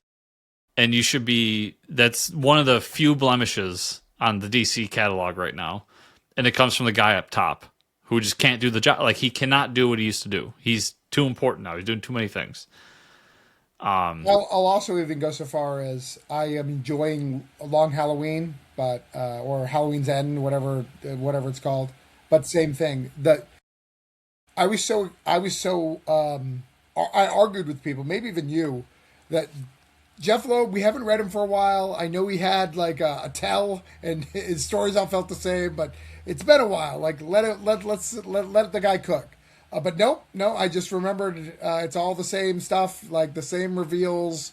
Like you can read them all a mile away. If you've read Jeff if this is your first Jeff Loeb, congratulations, you're reading a great book. But if you've read more than one, it's the same book you've read over and over again. I think what me and you argued about, because I do like some of Jeff Loeb's stuff. He's got some great Batman books. Long Halloween's amazing. The original Hush, really good book. He did some cool Marvel stuff. Like, he's done some good stuff. But he wants to sequelize books that he shouldn't be sequelizing. Like, right. First of all, Long Halloween 3 shouldn't have happened because you shouldn't have done it without Tim Sale. That's just my feeling as a fan. I get he knows him personally, and he probably, I would hope, would be doing what's right by his friend. Well, Still, I'm hoping his family's getting money. Yeah. I'm hoping that, and I do believe 100% that it was in production. Like, I believe that. I don't think that's a lie. Yeah, but I don't even think there should have been a Long Halloween 2. So, right. Let alone a 3. It's called Dark Victory, but yeah, that's fine. Just like I don't think there should be a Hush 2. Just because you didn't get to do the Hush you wanted to. Because let's be honest, at the end of the day, what's going to happen is they're going to make Jason Todd Hush. So they wanted to do in the beginning.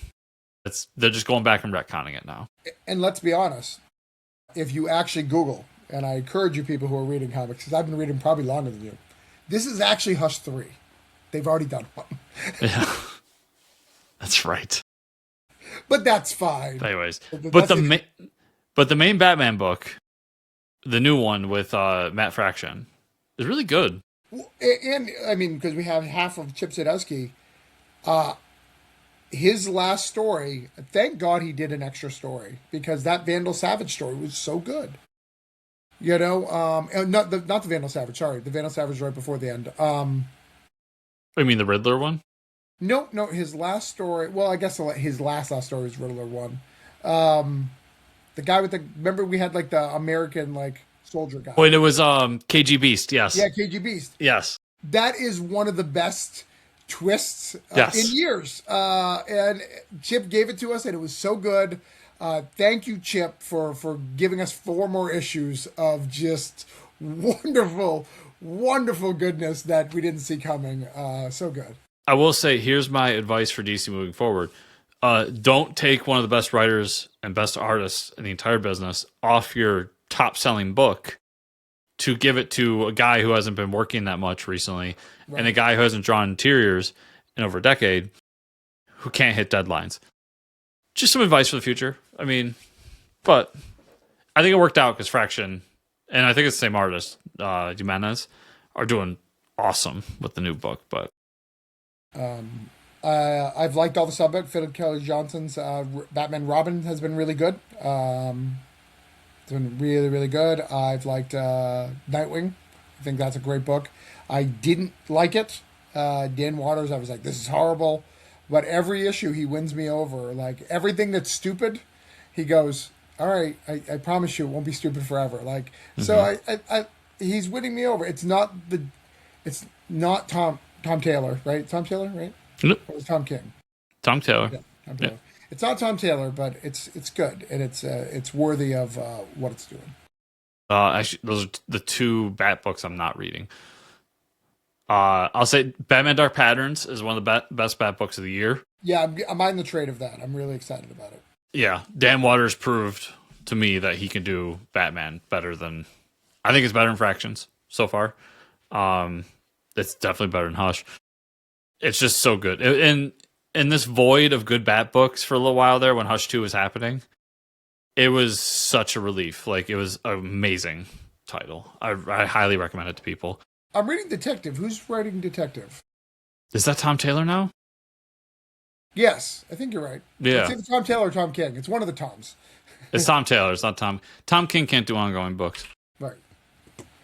Yeah. Detective, yeah. So the most recent issue... Yep, Tom Taylor. Yeah. I'm enjoying that as well. It's a very different type of book, but I'm really, really enjoying it. I think all the Bat books are solid. I think they're really good. I think they tie into each other enough, but not enough to hurt. Yeah. The Batman and Robin Year 1 book was a lot of fun. I love that team of Chris Samney and Mark Waid. They've done some really great books over the years together. The Black Label stuff that's been coming out from Batman, it's all fun in its own way, whether it's Batman being a werewolf or whatever crazy shit they got going on over Yeah, there. I didn't do the Gaslight sequel, Batman by Gaslight. I didn't do any of those sequels. No. I didn't do that because I want to get them in trade down the line. Just I think that original story is much better as a trade. And after reading this, I think I got halfway through the second volume and I was enjoying it. But I was just like, yeah, this needs to be all in one together. And DC's notoriously great at putting out trades in a timely manner. So I think we're still waiting on that trade. I could be wrong on that. Aquaman is back. Okay. And it's really great. So I will say they're doing the Swamp Thing with Aquaman. They gave him like he's the Avatar of the Blue now. You know, but they made him into a god. They brought him to an alternate dimension where he found Captain Nemo, and now he's buddies with him. Does he have a hook hand? No. Then fuck him. Like I'm not till they bring back the hook hand. I'm out. Listen, I love Peter David's Aquaman. No, I think it's sacrilege to bring that hook hand back. What? Like as a regular thing. Yes, I think only Peter David should be allowed to do that. Like he's the only one that has the balls to pull it off. I mean, I think it carried on to the Eric Larson run. Just saying. I said what I said. And I like this version of I like Arthur as Aquaman. Like the whole I forget the kid's name now, but the kid they were trying to make Aquaman when they were trying to make 5G a thing, just never really worked the same. He was better as Aqualad. He was better as Teen Titan. He was just better as a side character. I like Arthur. I like what they're doing with them, and yeah, it's been just cool to have an Aquaman book back in because it's been years since we've had an ongoing Aquaman book. Right, that's true. Superman. I think this is the best Superman's been in my life, in my reading life. Well, before you say anything, Okay. I think about Superman a lot since our last interview. Okay. You have got me so close to buying it. I mean, and then because right after we talked, this is when you told me this. And remember, I called you because I was like, "Is that Doomsday? Like, what is happening here? I'm very confused." And then Dan Slott, because I'm a big Dan Slott, I did read the one issue, but I think it's because they gave it to me for free. I think it was on Superman Day. I think it was free or something. Yeah. So I was gonna say my whole pitch to get you to read Superman was, did you know Dan Slott's writing it? Right. But I know, and I agree with you, everything I've ever read by Josh Williams is the best thing I've read at DC. And he's done the phenomenal job of telling these great stories with what he did with Doom. Yes, it's different. And you'll get the original Doomsday back. Like I'm not. Well, you can have both in this, right? Because they're different. Technically, because he's basically Kang now. Right. You can have both. Which is fine. Like DC doesn't have a Kang. They have Vandal Savage, which is a different type of Kang. Yeah. It's what they've done so well is tell these great epic Superman stories with very family oriented. Starting off the book with Lois Lane having Superman's powers. So it was kind of a Superman, Superwoman, Lois and Clark adventure, but they're fighting together, which worked really well, especially when you had the whole twist with Lex. But as time went on, you got the Doomsday story that brought back the original Doomsday, like that, the one the first two issues are him fighting Doomsday in the streets, and he thinks this is the end, and he's trying to save Lois and all these things. And then the Time Sweeper shows up, and you learn that Doomsday evolves every time you kill him, and all these things. And now we're at a point where we're tying in with the Absolute Universe because Darkseid has done something to the Legion to corrupt them. And that leads into DCKO and a bunch of other things. So I'm reading let me revise. I am reading KO and Absolute. Okay, well, we'll get into KO, but a lot of what Josh was setting up in Superman is happening in KO in the background with what Darkseid's doing, and I'm sure we're going to see the Legion at some point. And the whole Booster Gold thing happened in Superman. Like he's doing cool things in Superman that and he feels like that character he should. Like, to me, Superman should feel a little bit invincible, but at the same time have that glimmer of hope and justice in him. and it's hard for a writer to pull that off. Yeah, the best Superman stories are the ones where Superman makes a decision that is so right that it makes you mad because you are too gray, like as a human being, like right, like because you are like there, you know, I don't want to get political, but like someone who's like pro-life or not pro-life, like Superman is the ultimate pro-life, right? There's no exception to that, Yeah. right? And he'll make a decision where every human should be like, no, this is Hitler, but he's Superman. Like, Yeah, well, make the best call, right? so Mark Waid did a miniseries with Brian Hitch. It was 3 issues, Black Label book, and it was the death of Lex Luthor. And it's literally Superman trying to save Lex Luthor. Like, Lex Luthor is dying of an incurable cancer. It's like space cancer. And it's literally Superman going through him to everyone he knows and be like, we have to save him. I own it. Because that's who Superman is. I haven't read it, but I own it. It's not great. I enjoy it, but he gets the flavor of the character. Like, it doesn't matter that he's the ultimate evil in Superman's world. Right. You still have to save his life. That's who Superman is, you know. He's better than us. Yes. that's the point. So I'll say this is my favorite Superman that I've been on the ground floor for. Okay. That I'm reading issue to issue is what I mean by that. There's definitely better Superman stories out there. I've read trades of, All-Star Superman comes to mind and so on and so on. But this is my favorite that I've been going to the comic shop every month and reading as it comes out. On the other side of that is Dan Slott's run. That at first, when they did that Summer of Superman special, I wasn't going to check it out, but I forgot to cancel my pre-order. Right. So I got the first issue and I read it, and I was like, oh, he's got something. Right. He's got this light power, right? But it's dangerous. Yeah. And just the idea of like kryptonite being everywhere. And there's a whole country that's their entire currency is kryptonite, and he's telling one-shot stories throughout this that are doing some cool and fun things. He's meeting characters who wouldn't normally meet, and because of the kryptonite being everywhere, we get I think it was issue 2 or 3 where Superman is kissed by somebody who has kryptonite lipstick, so that kind of depowers him a little bit. And when he gets to Gotham, he runs into Man-Bat, who accidentally turns Superman into a bat. So now we have Superman Bat. Like, he's just doing... That's your favorite. That's your love language. It's crazy shit, man. That's Capwolf. That's Frank and Punisher. Like, this. Yeah. Well, and then you bring Jimmy in. Jimmy's in Gotham because a friend of his is there, and he's going to work for the Gotham Gazette. So he's helping him along the way. And then they run into some of the Bat family, and they have to help find Superman Bat and all. He's doing weird things with it, and I respect that, and I'm enjoying it.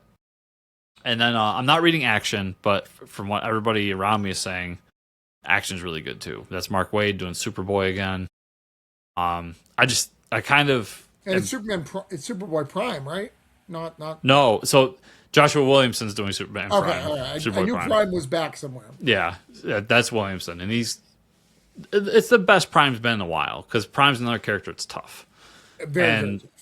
And then also, like, Prime, I don't enjoy that much because he does that break the fourth wall thing every so often. But I think the way Williamson's... He can punch and break the universe, so yeah. Yeah. But the way Williamson's treating it, I don't hate it. I'll put it that. I'm not going to say... I would prefer he's not there, but right, sure. I don't hate it. And it's... Besides, I think Ambush Bug is the only one in the DC universe who can do it. So it's not like it's... Yes. It doesn't happen much in DC. Nobody's popular over there who could do it. Yeah. She-Hulk wouldn't be a problem if She-Hulk was the only person doing it. It's that other red guy who does it a lot who makes it bad. And then the pink gal that I hate too. Right.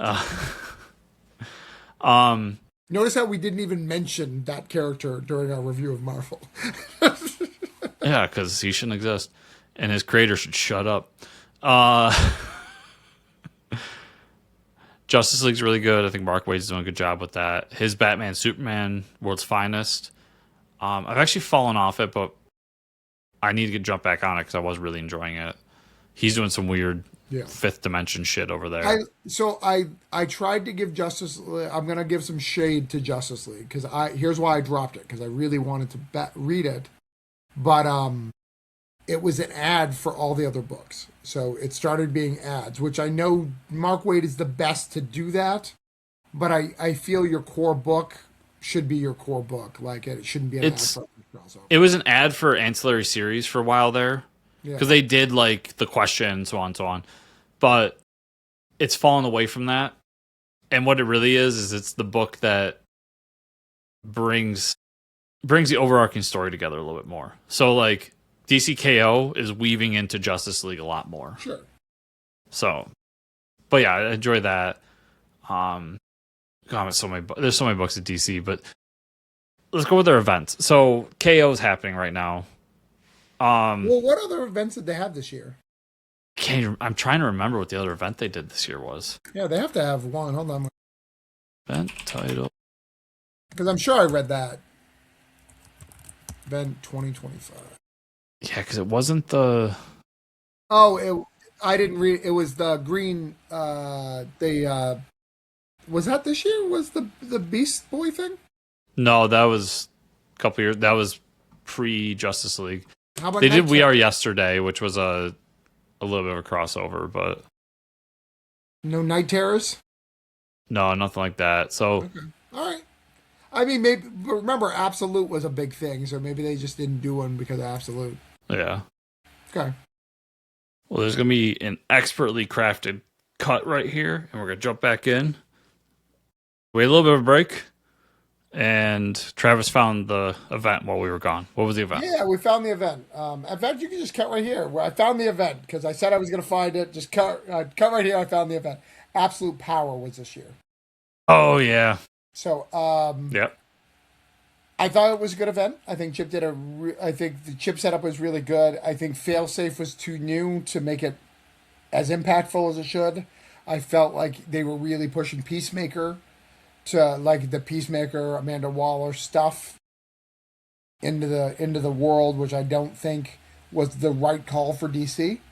But I do think there was some neat things that they did with that storyline, leading into the new Justice League and leading into that. So I think it was a solid. And what's great about it is it didn't feel like you needed to get it, like it that you like it.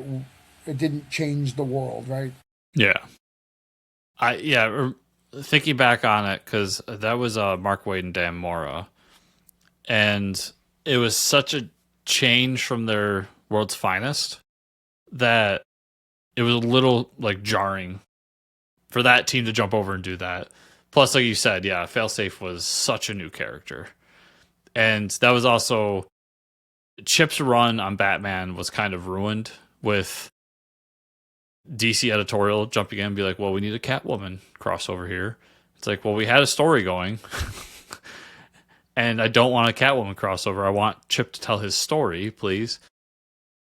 And that elongated some things too. But yeah, it was kind of, that was, obviously it was a very forgettable event because we forgot about it. Yeah, and it felt like a swing. It felt like a swing to get Suicide Squad back, the Amanda Waller stuff, the Peacemaker stuff. And that fan base doesn't translate to comics, I don't think. I think the people who like that stuff are going to keep watching the TV and they're not going to probably be comic buyers. Well, to be fair, this is what Marvel does all the time, too. It's like, Marvel does it as well, but the problem is Marvel's swings are bigger, right? Like Fantastic Four is a big movie. They didn't try to give us Scarlet Witch when Vision was big, right? Like with the Agatha thing. They put Agatha in the book, but they didn't make it the event, right? Marvel can better differentiate because they're doing more. Yeah. That you don't need to swing at all of them, right? I'll say so far we haven't seen the Suicide Squad really. So at least in an ongoing book. So, but I remember there was Task Force X stuff at that time. Yes, but what did roll out of that was the Absolute Universe, which we will get to. But I will say I do read Green Lantern too. Not Green Lantern, Green Arrow. You enjoy Green Arrow? I do. Dan Waters is doing a great job over there. Josh Williams is better because Josh Williams is a better writer, but it feels good. He's getting the character. The first arc, he refused to use all the family, which is all Josh Williams did, so it was very jarring. But I think he also like listened to editorial and go, hey, can we put at least Speedy in here? Because it's very jarring for our people. He put Speedy in, and it's been significantly better since Speedy's been added. How have you enjoyed DCKO so far? I mean, 2 issues. I don't know what the hell's going on. It feels like the worst event ever. Because all right, so here's from a don't read a lot of DC book. I read 1, I understood it, I got it, I figured out what was going on, and then I read 2.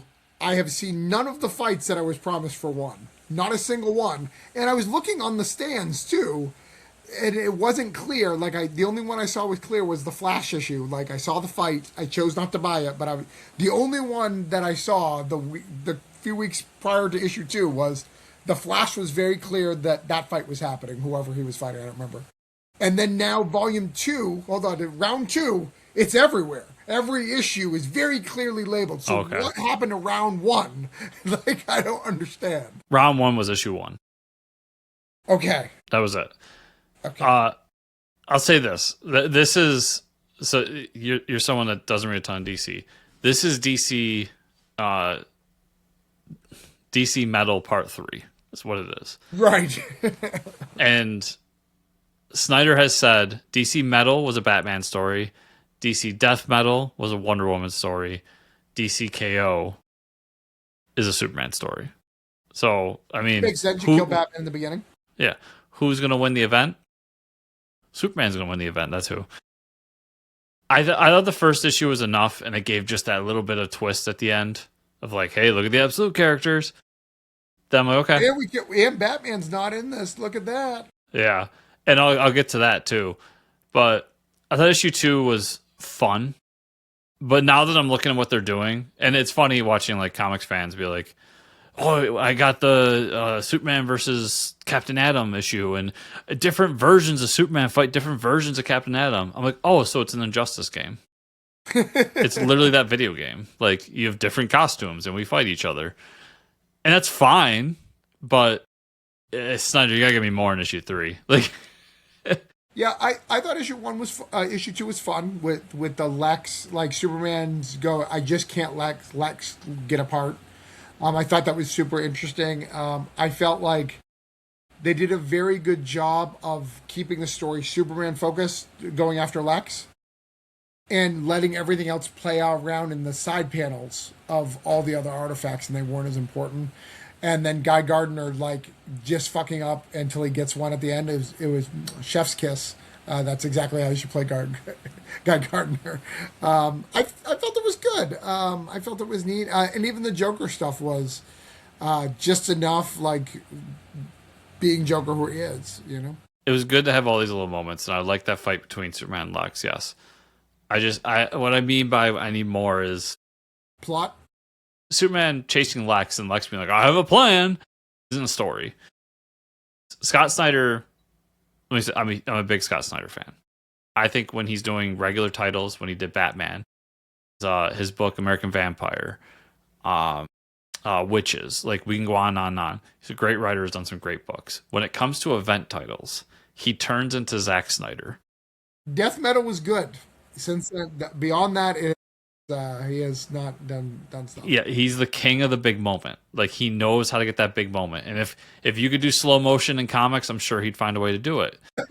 But I think he gets he has this idea, and I've heard him talk about it, where he thinks you got to ramp up and ramp up and ramp, and the next thing's got to be bigger and bigger and bigger. Right. No, you need peaks and valleys. Like, bring it up, and then they got to come back down. Then you can bring them back up again. So that's his fault when it comes to event comics. We'll see. It's 2 issues in. I am enjoying it. I think it's good. I just think it is suffering from Scott Snyder syndrome at the end of the day. The positive of it, though, is showing, because we had a lot of interviews of, we're one DC universe all in. We're all one universe. I know it's absolute universe in this. We're all one. Putting Scott Snyder on that, proving that he still cares about the main DC universe and not his little niche, I think was super smart on editorial for DC, because that means something to the All In. Whether or not it's a good story, I don't know, but like I think it means something to show that he does care about the main line, That's important. Yeah. Even though all the sales are on the absolute side. Yeah. There's a ton of DC books we get into, but I'm kind of zoning on anything else this year. I'm really reading. Yeah, I do like the Batman Josh Williams, where he's fighting different Robins, taking over the Mantle's Batman. Both those issues have been good. Oh yeah. The DCKO, what happened with Batman? I think taking Batman off the board and giving him this series was a great idea. Yeah. Like Josh Williamson obviously had this story he wanted to tell, and he thought it was a great way to kind of get Batman out. Because honestly, especially with Scott Snyder writing, if Batman was in the tournament, Batman would win. Right. So just get him out of it, right. And then you can tell the separate story. So I thought that was a really genius move on that one. And of course, Joshua Williamson's writing it, so it's probably going to be the best book of the event. That's what you're Go ahead. Go ahead. You want to go to Absolute, or are you reading Wonder Woman or any of the other? I'm not reading Wonder Woman. I'm not a Tom King fan. I'm the number one Tom King hater on the internet. I heard Sophie Campbell over at Supergirl is really good. I'm not reading it, but I heard it's really good. I've heard a lot of good things about a lot of stuff at DC, but we can't read everything. Yeah. Supergirl, no. I'm just a no on Tom King at this point. So Wonder Woman was a no. Green Lantern stuff, I forget who's writing it, but it was kind of... I just wasn't enjoying what I got out of it, so I dropped it. I've decided that I only like Team Green Lantern books. I don't like when it's just Hal. I'm not interested. It has to be like a Green Lantern like core book for me. So I'm with you. So I've said this quite a few times, but I've got this book, and it's DC Stories by Alan Moore. So it has everything you think it would have. It has Whatever Happened to Man of Tomorrow, Killing Joke, so on and so on. But it's got these like 5 or 6 issues that he did of Green Lantern Corps back when it was an anthology book. Right. And I've gone back and read some of those like online sense. Yeah. I like Green Lantern like that. Like, show me, this Green Lantern that does this and that Green Lantern. Yeah. Yeah, just these different little moments with different characters. That's that, and I like Jon Stewart. Like, I've always liked Jon Stewart. I think he's a great character. But they refuse to give him his own book that lasts because they want Hal Jordan to be a thing, and people love him, so whatever. And I don't read Flash because I get it, he runs fast, nobody cares. So let's jump over to Absolute. Okay. Are you reading all the Absolutes? What books aren't you reading in the Absolute? So I am not reading Wonder Woman. Interesting. I couldn't stand it. I just think I don't like Wonder Woman. I'm so sorry for anybody. I've tried it so many times. I just can't. I'm not reading Martian Manhunter, which I know everyone says it's the best. I think that's it, because I'm reading Batman, Superman. I'm not right. Green Lantern, which I'm dropping Green Lantern, but we'll talk about that in a minute. And I'm reading Flash. I think those are the only main ones, right? I'm just reading the Trinity. So, Martian Manhunter I heard's really good, but it's basically the same as like back in the day with the Ultimate Universe. Like 3, maybe 4 books. Yeah. But now we're at 6, and there's a 7th coming out. We're at saturation point, in my opinion. I heard they're all good, but nobody can read all this. So I stuck with the Trinity because those are the first 3 that come out. Yeah. I guess start with Batman because that's kind of probably the big one. I think we're a full year in now. Are we 12 issues in? No, we're 15 issues in. Yeah. We're deep.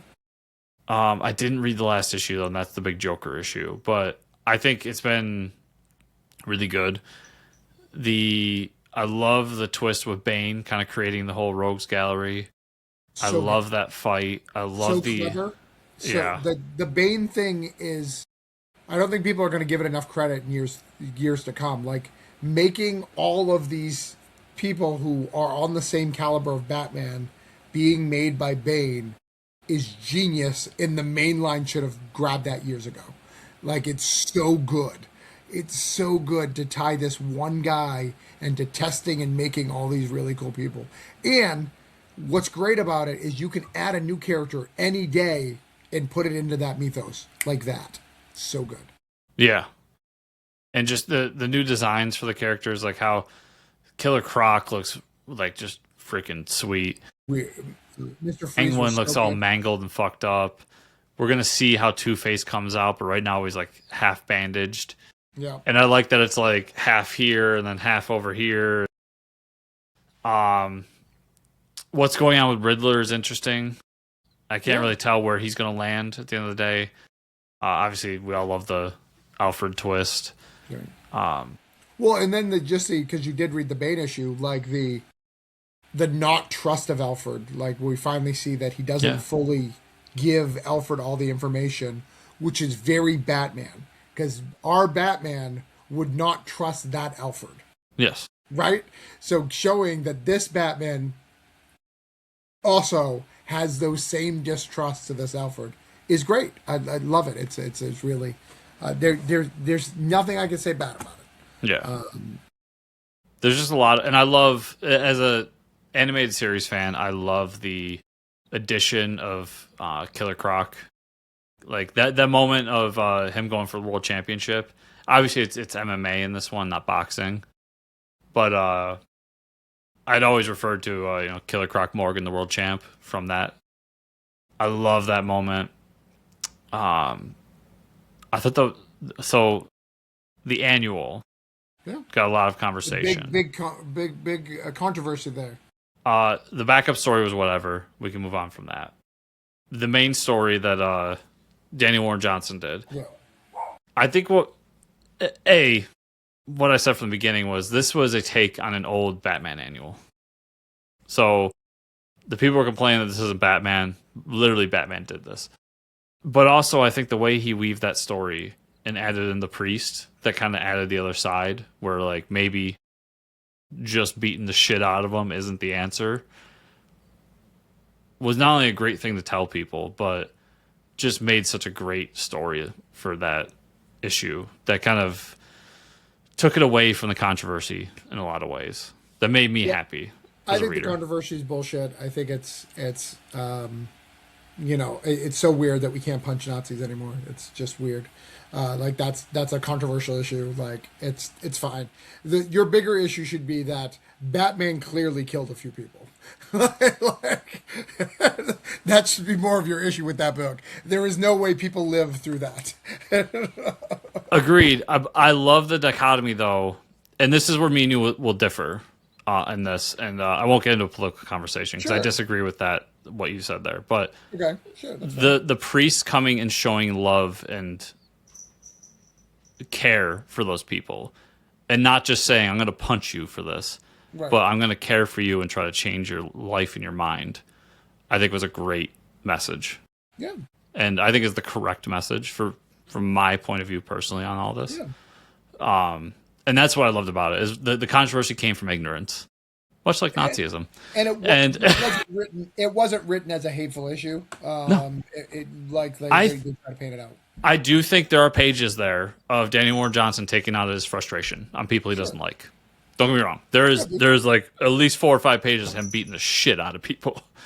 But he took the time to weave a story that said, like, this is not necessarily, like, this is nice to fantasize about. Right. But there's also, like, we're all people. We need to care and love for each other. And the idea that love wins at the end of the day. Yeah. So I just think, everything going on with Absolute Batman has been phenomenal this year. Yeah. I'm excited. I think tonight or tomorrow I'm going to be reading that Joker issue because I'm really excited to see what they do with that. Yeah, let's talk about it off air because I have opinions. Okay. Superman. Another one. I think the change to Krypton and how it is kind of basically India with this kind of this class-based system where people are serfs and some people are the higher ups or work for this or whatever, was an interesting change. And then how it all comes apart at the end was interesting. I just love that we're building Superman to be better than us in a different way. Ahsoka, you were being a pain, right? And this more than any other book feels like Jason Aaron's Superman, where like Absolute Batman kind of feels like Scott Snyder, and then Wonder Woman feels nothing like Kelly Thompson. Like, I've talked to the woman, she's that's not her. But this feels like Jason Aaron on the page, like the persona he's put out there, and just the way the types of stories he likes to write. Yeah, the way he tells a message, the way he tries to get the point across, and everything I love about the character, like his rage of trying to decide to do the right thing, is so 2025. Because doing the right thing in this world is really hard, and making that, much like you were just talking about the priest, that's a hard decision to make that line when the world is telling you to hate, like the other side or this opinion or these people or this action. Superman having to make that decision and having this, his cape kind of giving him advice and trying to help calm him, and him not knowing his power or strength, or if these people are worth doing it. Are people worth it? Those questions are so far removed from our current Superman that it's so refreshing to see it. And it's so interesting to see this when we haven't seen it in like Earth One and all these other takes. No one has taken this approach for it. And I super applaud editorial and Jason Aaron for being strong, because every time you're like, oh, he's on the line, he's going to not be Superman. And they find a way to make him come back to Superman, and it's so good. Yeah. And taking away Mom and Pa Kent was interesting. I like too that this book, more than any other, took the idea of Absolute needing to be different in its own direction. The main villain is a Batman villain. It's not a Superman villain. Yes, they bring in Brainiac. Yeah, and I think Brainiac's the main villain, but yeah, I agree. The Peacemaker crew, and Ra's al Ghul being the big bad, really, right, is just adds a different dynamic and really feels like what Absolute should be at the end of the day. Like, it should be, let's do something. We don't have to just fight Lex Luthor. And I've heard Jason talk about this. Like, he goes, it's a different universe. Like, do you really want me to have him fight Lex Luthor again? Because eventually we'll get there, but off the bat, isn't it cooler that he fights Ra's al Ghul? And then, all this. So I like that he's going in that direction, and I like what he's doing there. I'll say about Wonder Woman real quick. I like that this is a Wonder Woman, while, yes, fit in the same pantheon and dealing with the same gods, the big difference being that she didn't come from paradise, she came from hell. And that, to have her come and get out of that situation, growing up in hell and becoming a woman down there and learning all the things, her powers are different, but her mission remains similar. And that is to help humanity grow and be better. Right. So I think this is hands down Kelly Thompson's best book that I've read, at least. And it's just the way while Superman is taking steps in a different direction by using a character that isn't the Superman villain normally and using that to change things, this is just literally taking the Batman formula of, let's take the Wonder Woman mythos and flip it on its ass, and doing a great job of it. So, honestly, between those are the three I'm reading. Every week, it's, or every month, one's my favorite. Like, some months it's Wonder Woman, some months it's Batman, some months it's Superman. And that's a sign of three great titles. Yeah. So. Well, and I will say, I know you're not reading them, but Flash is very good.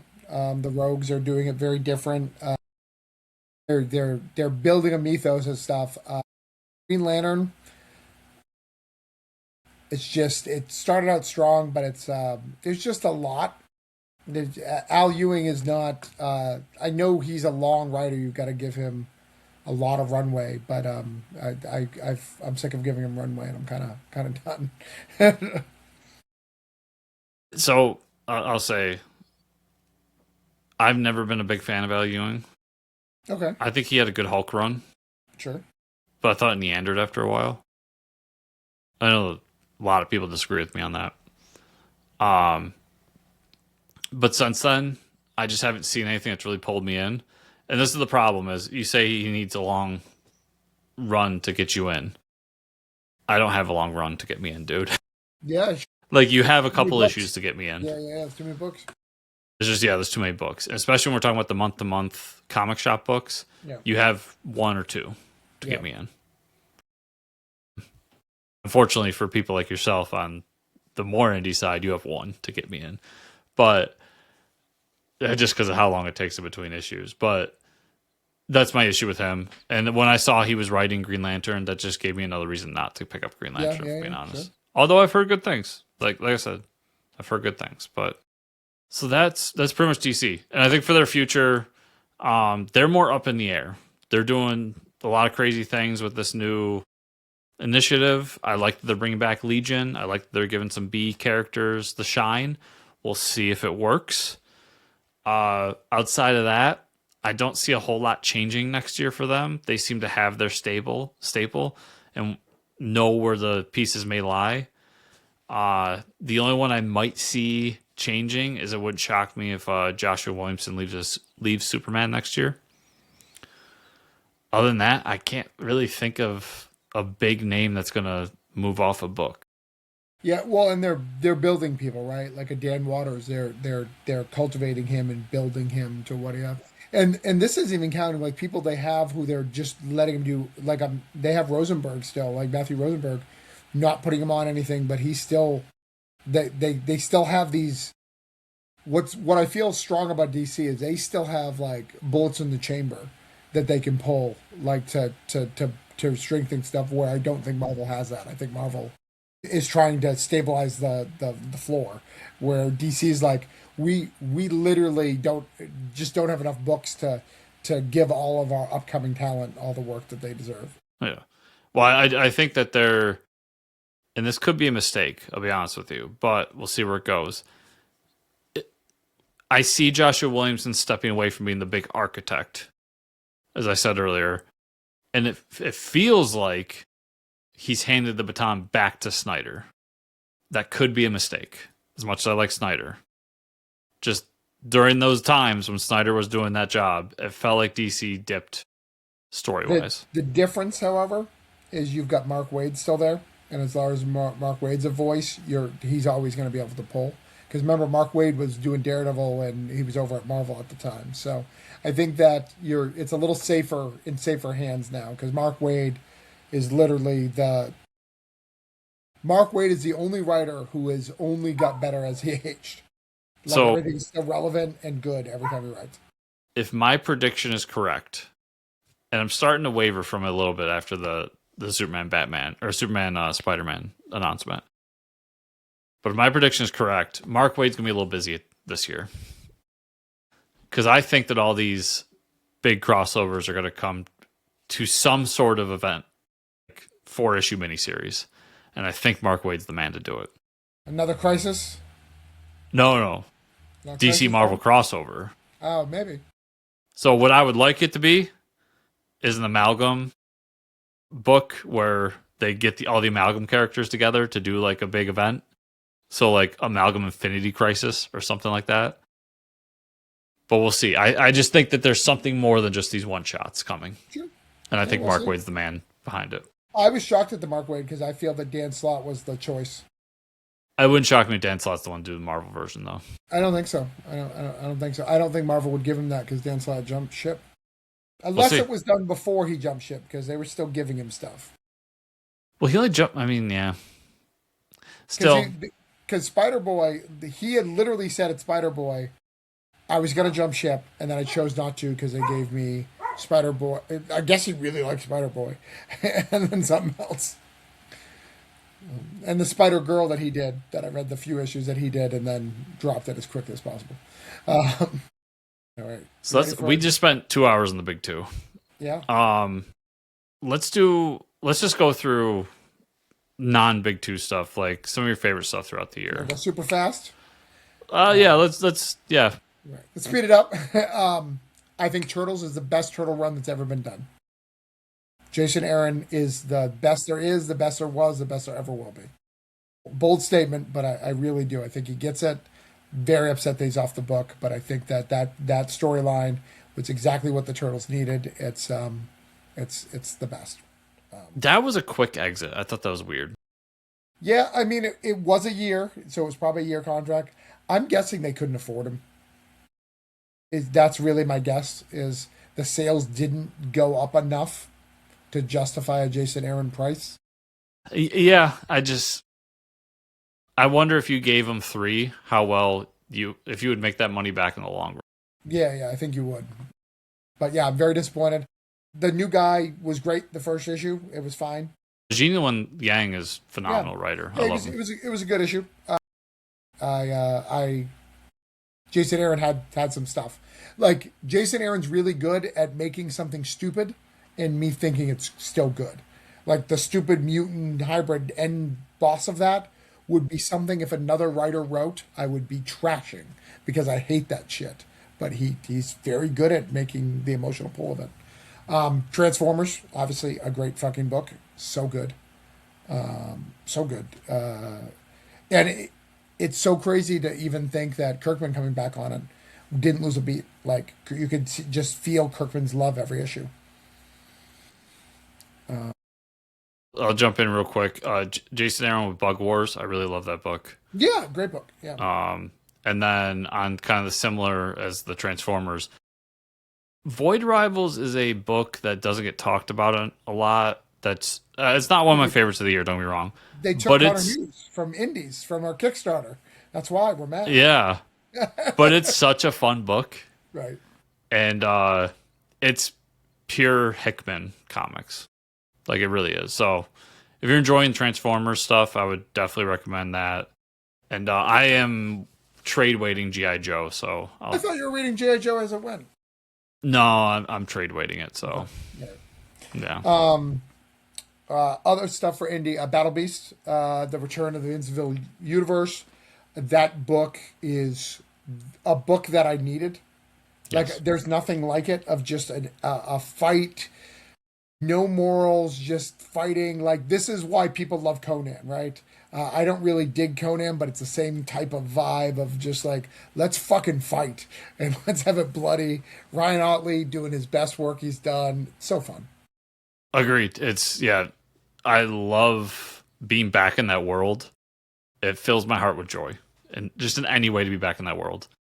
And on a similar, I'll give 2 similar things that, and this will go with kind of my overall for this year of like how my reading is going, but re-releasing the other Invincible stuff, like Tech Jacket and Astonishing Wolfman, in these like soft cover omnibuses. Yeah. Thank you. Yeah. Because that's stuff I'd never read, and it brings me back to the Invincible world with new content for me. And so just to be back in that world in any way. Invincible is one of my favorite, if not my favorite comic of all time. So happy about that. Just because we'll probably forget about it, it's not relevant to the year review, but the announcement of the Marvel Team Up reprint with the Image logo. Yes. And like Todd McFarlane on doing the covers and stuff like that. It's so interesting to see that Image logo being the primary logo on that. It's wild. Yeah, and I'm excited that it's coming because I read that once, let's say legally online back in the day, but it's kind of an expensive book. Yeah. And I'm happy to just have a version of it that's like $4. I've actually sold it from my collection. So I was running a comic book at this time and I wasn't a big Invincible fan. So I sold it to somebody. So I have that Marvel Team Up run except for that issue. So it's really good for me to put that back because I love stuff like Marvel Team Up. I love that. And Kirkman and I like the same characters, like Sleepwalker appeared and Night Thrasher. Like, we like the same stupid characters. And then you brought up Conan. I love Conan. I always say there's 2 characters I really love that are just pure male fantasy, and that's Conan and 007. And that's all it is. Like, these stories are fun. There's some deepness to it. I think Jim Zub understands the character and just understands fantasy really well. But what Titan's done with Conan over the past couple of years has just been really great. And it's just pure dark fantasy with that male fantasy vibe over top of it. And they've been doing some cool like crossovers with it too, which I never thought I'd get out of Conan. So, what do you feel about do you read any of the Tyrion stuff? The Tyrion? Tynan, sorry. Titan. I probably read the one that you don't read. So which ones are you talking about? Okay, so I read World Tree. I read Exquisite Corpses. I read Department of Truth. I was reading the Blue Book and the Red Book, but I canceled that. And then I don't even trade weight. I miss weights for the Something Killing Children, so I am not caught up at all. I'm at volume 2. Okay, so I trade weight Department of Truth.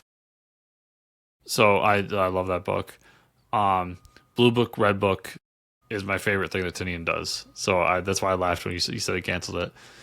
I don't read any of the other stuff. Not the biggest on horror. So yeah, World Tree and Exquisite Courses are great books. Love it. And then he did this year Last House on the Lake or Last House.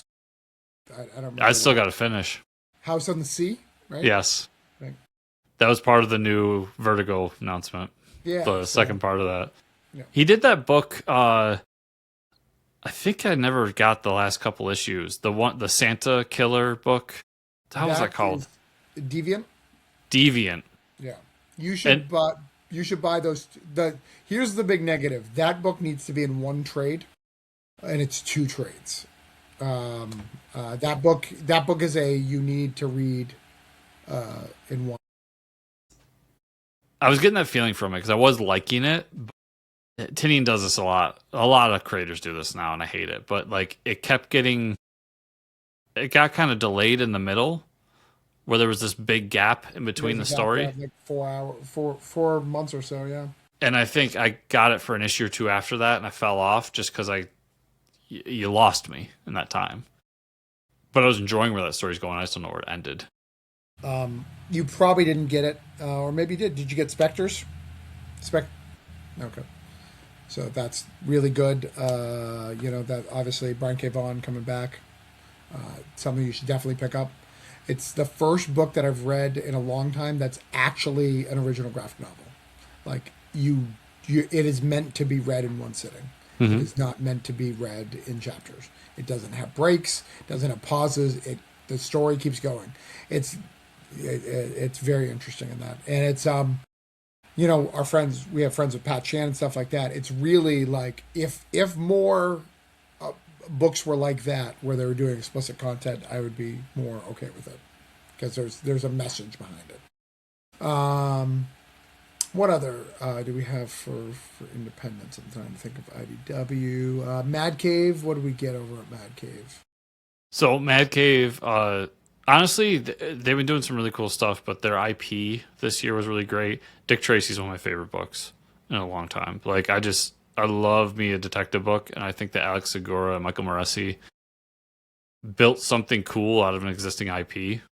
Right. That it's one of those books that's so good that it got me interested in the IP. Even I know the original IP has its faults, but that's how good the book is. I'm like, oh, maybe I check out the old stuff. Gatchamon's a lot of fun. I think what Cullen did over there is just great. It's a Sunday morning cartoon comic. It's Cullen Bunn, right? So you can't go wrong. Yeah. I have not read Speed Racer yet. I've been having a hard time. There's 2 books by Popose this year that I just have a hard time pulling the trigger on. Because I'm not a fan of the original IP on them, but I should give him a shot because I love the man. Yeah, and Speed Racer is one of them. I assume the other one's Captain Planet. Yep. And I will say this out of love, Pepos, because you know I love you. But I did not like that book, and I don't think it's his fault. I just think it's the content, what it is, I liked Deep Crush, which came out there. They had that Deep Crush this year, which was really good. That was by David Aaron. What else did they have? I mean, they have so. They're such a big company now. They have so many books. It's really hard to remember. I guess technically I enjoyed Popkill, even though I got it back when it was on Kickstarter. Okay. Yeah. Same. I never read their Underworld stuff. But they have a lot of stuff coming out that I'm excited for. I want to read Blade Forger, but I never did. I'm excited for Barbarian Behind Bars. Right. What was that book they did that was... it It was A Murder Happens at Disneyland. Murder Kingdom? Yes. I really like that book. Yeah, the other thing they had Orkala, I think it's the John Lee's book. You know, I'm a huge fan of him from the stuff over at Kickstarter. You know, the Sync stuff. So I got that, and I really love that. But I also get that book's not for everybody. Devil Wears My Face. That was a good Pepos book. Yeah. Pepos killed on that one. Pastime, which was a baseball vampire book. Yeah. I love that one. That came out of nowhere. I did not pick it up, and then everyone was like, "There's a baseball vampire book." I was like, "Okay, all right, let's go." And that's I'm trying to think of any other. I'm sure I'm reading more indies, but that's what those are the things that are sticking out that I remember. I'm sure I'm reading. I'm talking non-Kickstarter indies, like mainline indies. Yeah, I think I'm enjoying the direction I Hate Fairyland has taken this past year, where it's more become a, hey, let's make fun of our favorite things. Yeah, like they did a Hellboy issue, they did a Popeye issue, they did, So my wife is reading that, so I buy it for my wife, but I don't read it. I kind of read it later, and I just haven't got around to it. I really enjoy it. Like the Hellboy issue is a unicorn that lost his horn. And so he transforms the world into basically Hellboy, and it's done with Magnolia style art. Yeah. And I saw the Popeye one. Yeah, and in the end, he gets the horn back, and it turns back into Fairyland. Trying to think of what else. I haven't been reading much of the Godzilla stuff outside of the crossovers, just because there's been a lot of Godzilla this year. Yeah. I've really liked Free Planet. I'm reading that, but that's a very political and hard to read book. So you've got to really be into it. It's got to be a thing. I've liked the Rosenberg stuff where the robot. What's the name of that book? Rosenberg. He had a robot book. Matthew Rosenberg, the podcaster. No. Am I saying it right? No, the writer. I know. Yeah, he has a podcast too. That's why. Yeah, but he hasn't done that.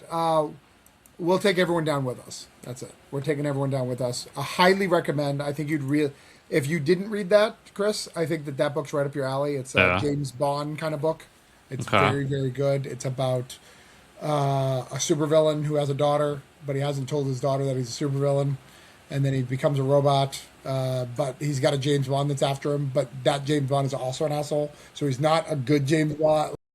On drugs. It's very, very good, very, very wild, very, very fun. I'll say, so I found a few. This is the year of me trying a lot of image books and not liking them.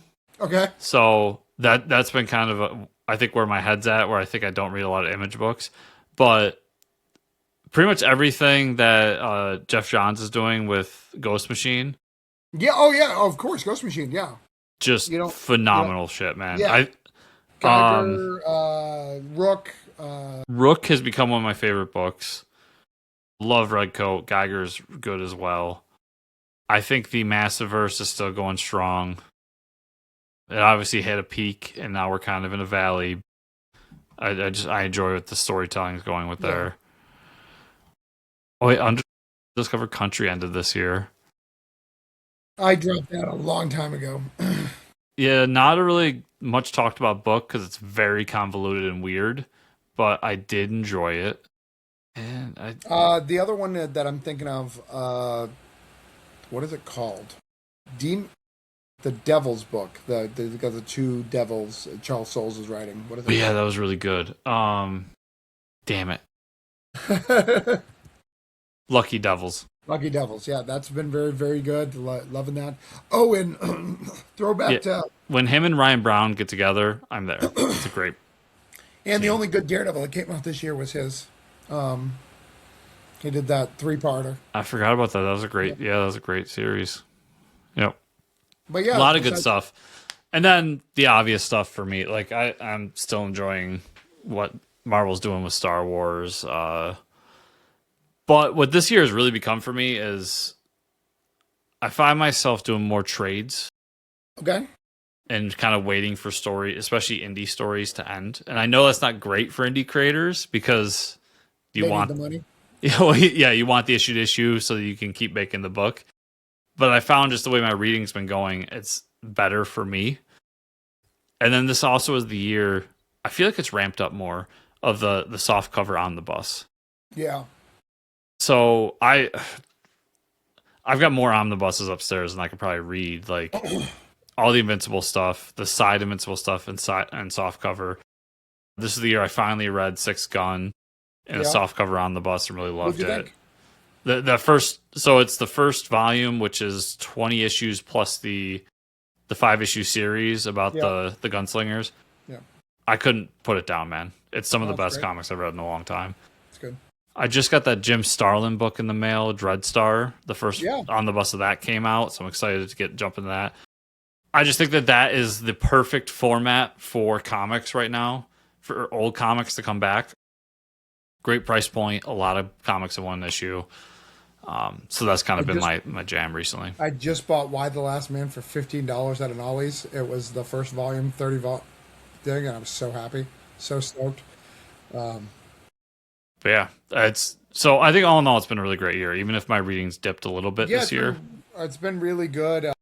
I think even Kickstarter's been really solid this year. I don't want to go into Kickstarter because there's just too many books, but I will say that a lot of people have upped production. And I don't think I think a lot of people have been able to keep the quality up, which is very shocking. Yeah, we could have a whole 2-hour conversation just about Kickstarter because I have some thoughts on what's going on over there and kind of where you guys are all, the position you're all in over the next couple of years. But I agree, this stuff I have gotten to Kickstarter, even though it's a lot less than it was, has been really good. So yeah, I think what's the negative of Kickstarter, the negative and positive of Kickstarter right now is the smaller guys can't produce anymore. So if you can't pay for the good art, or you built a fan base prior to having the good art, you're not going to make it right now, or not going to be able to make it long because you're going to be spending more to make the stuff. But the things that are good and the people who've been doing the good art are being able to keep things up consistently and do things. I think a different way of putting that, my prediction over the next couple of years, we watched it in the mainstream comics, is there's too many people for one space. Just like there was too many publishers for one space. Yeah. And you saw a lot fail. And now we're kind of at an equilibrium with publishers in the mainstream. I still think there's some that are going to go away, but we're kind of equalizing.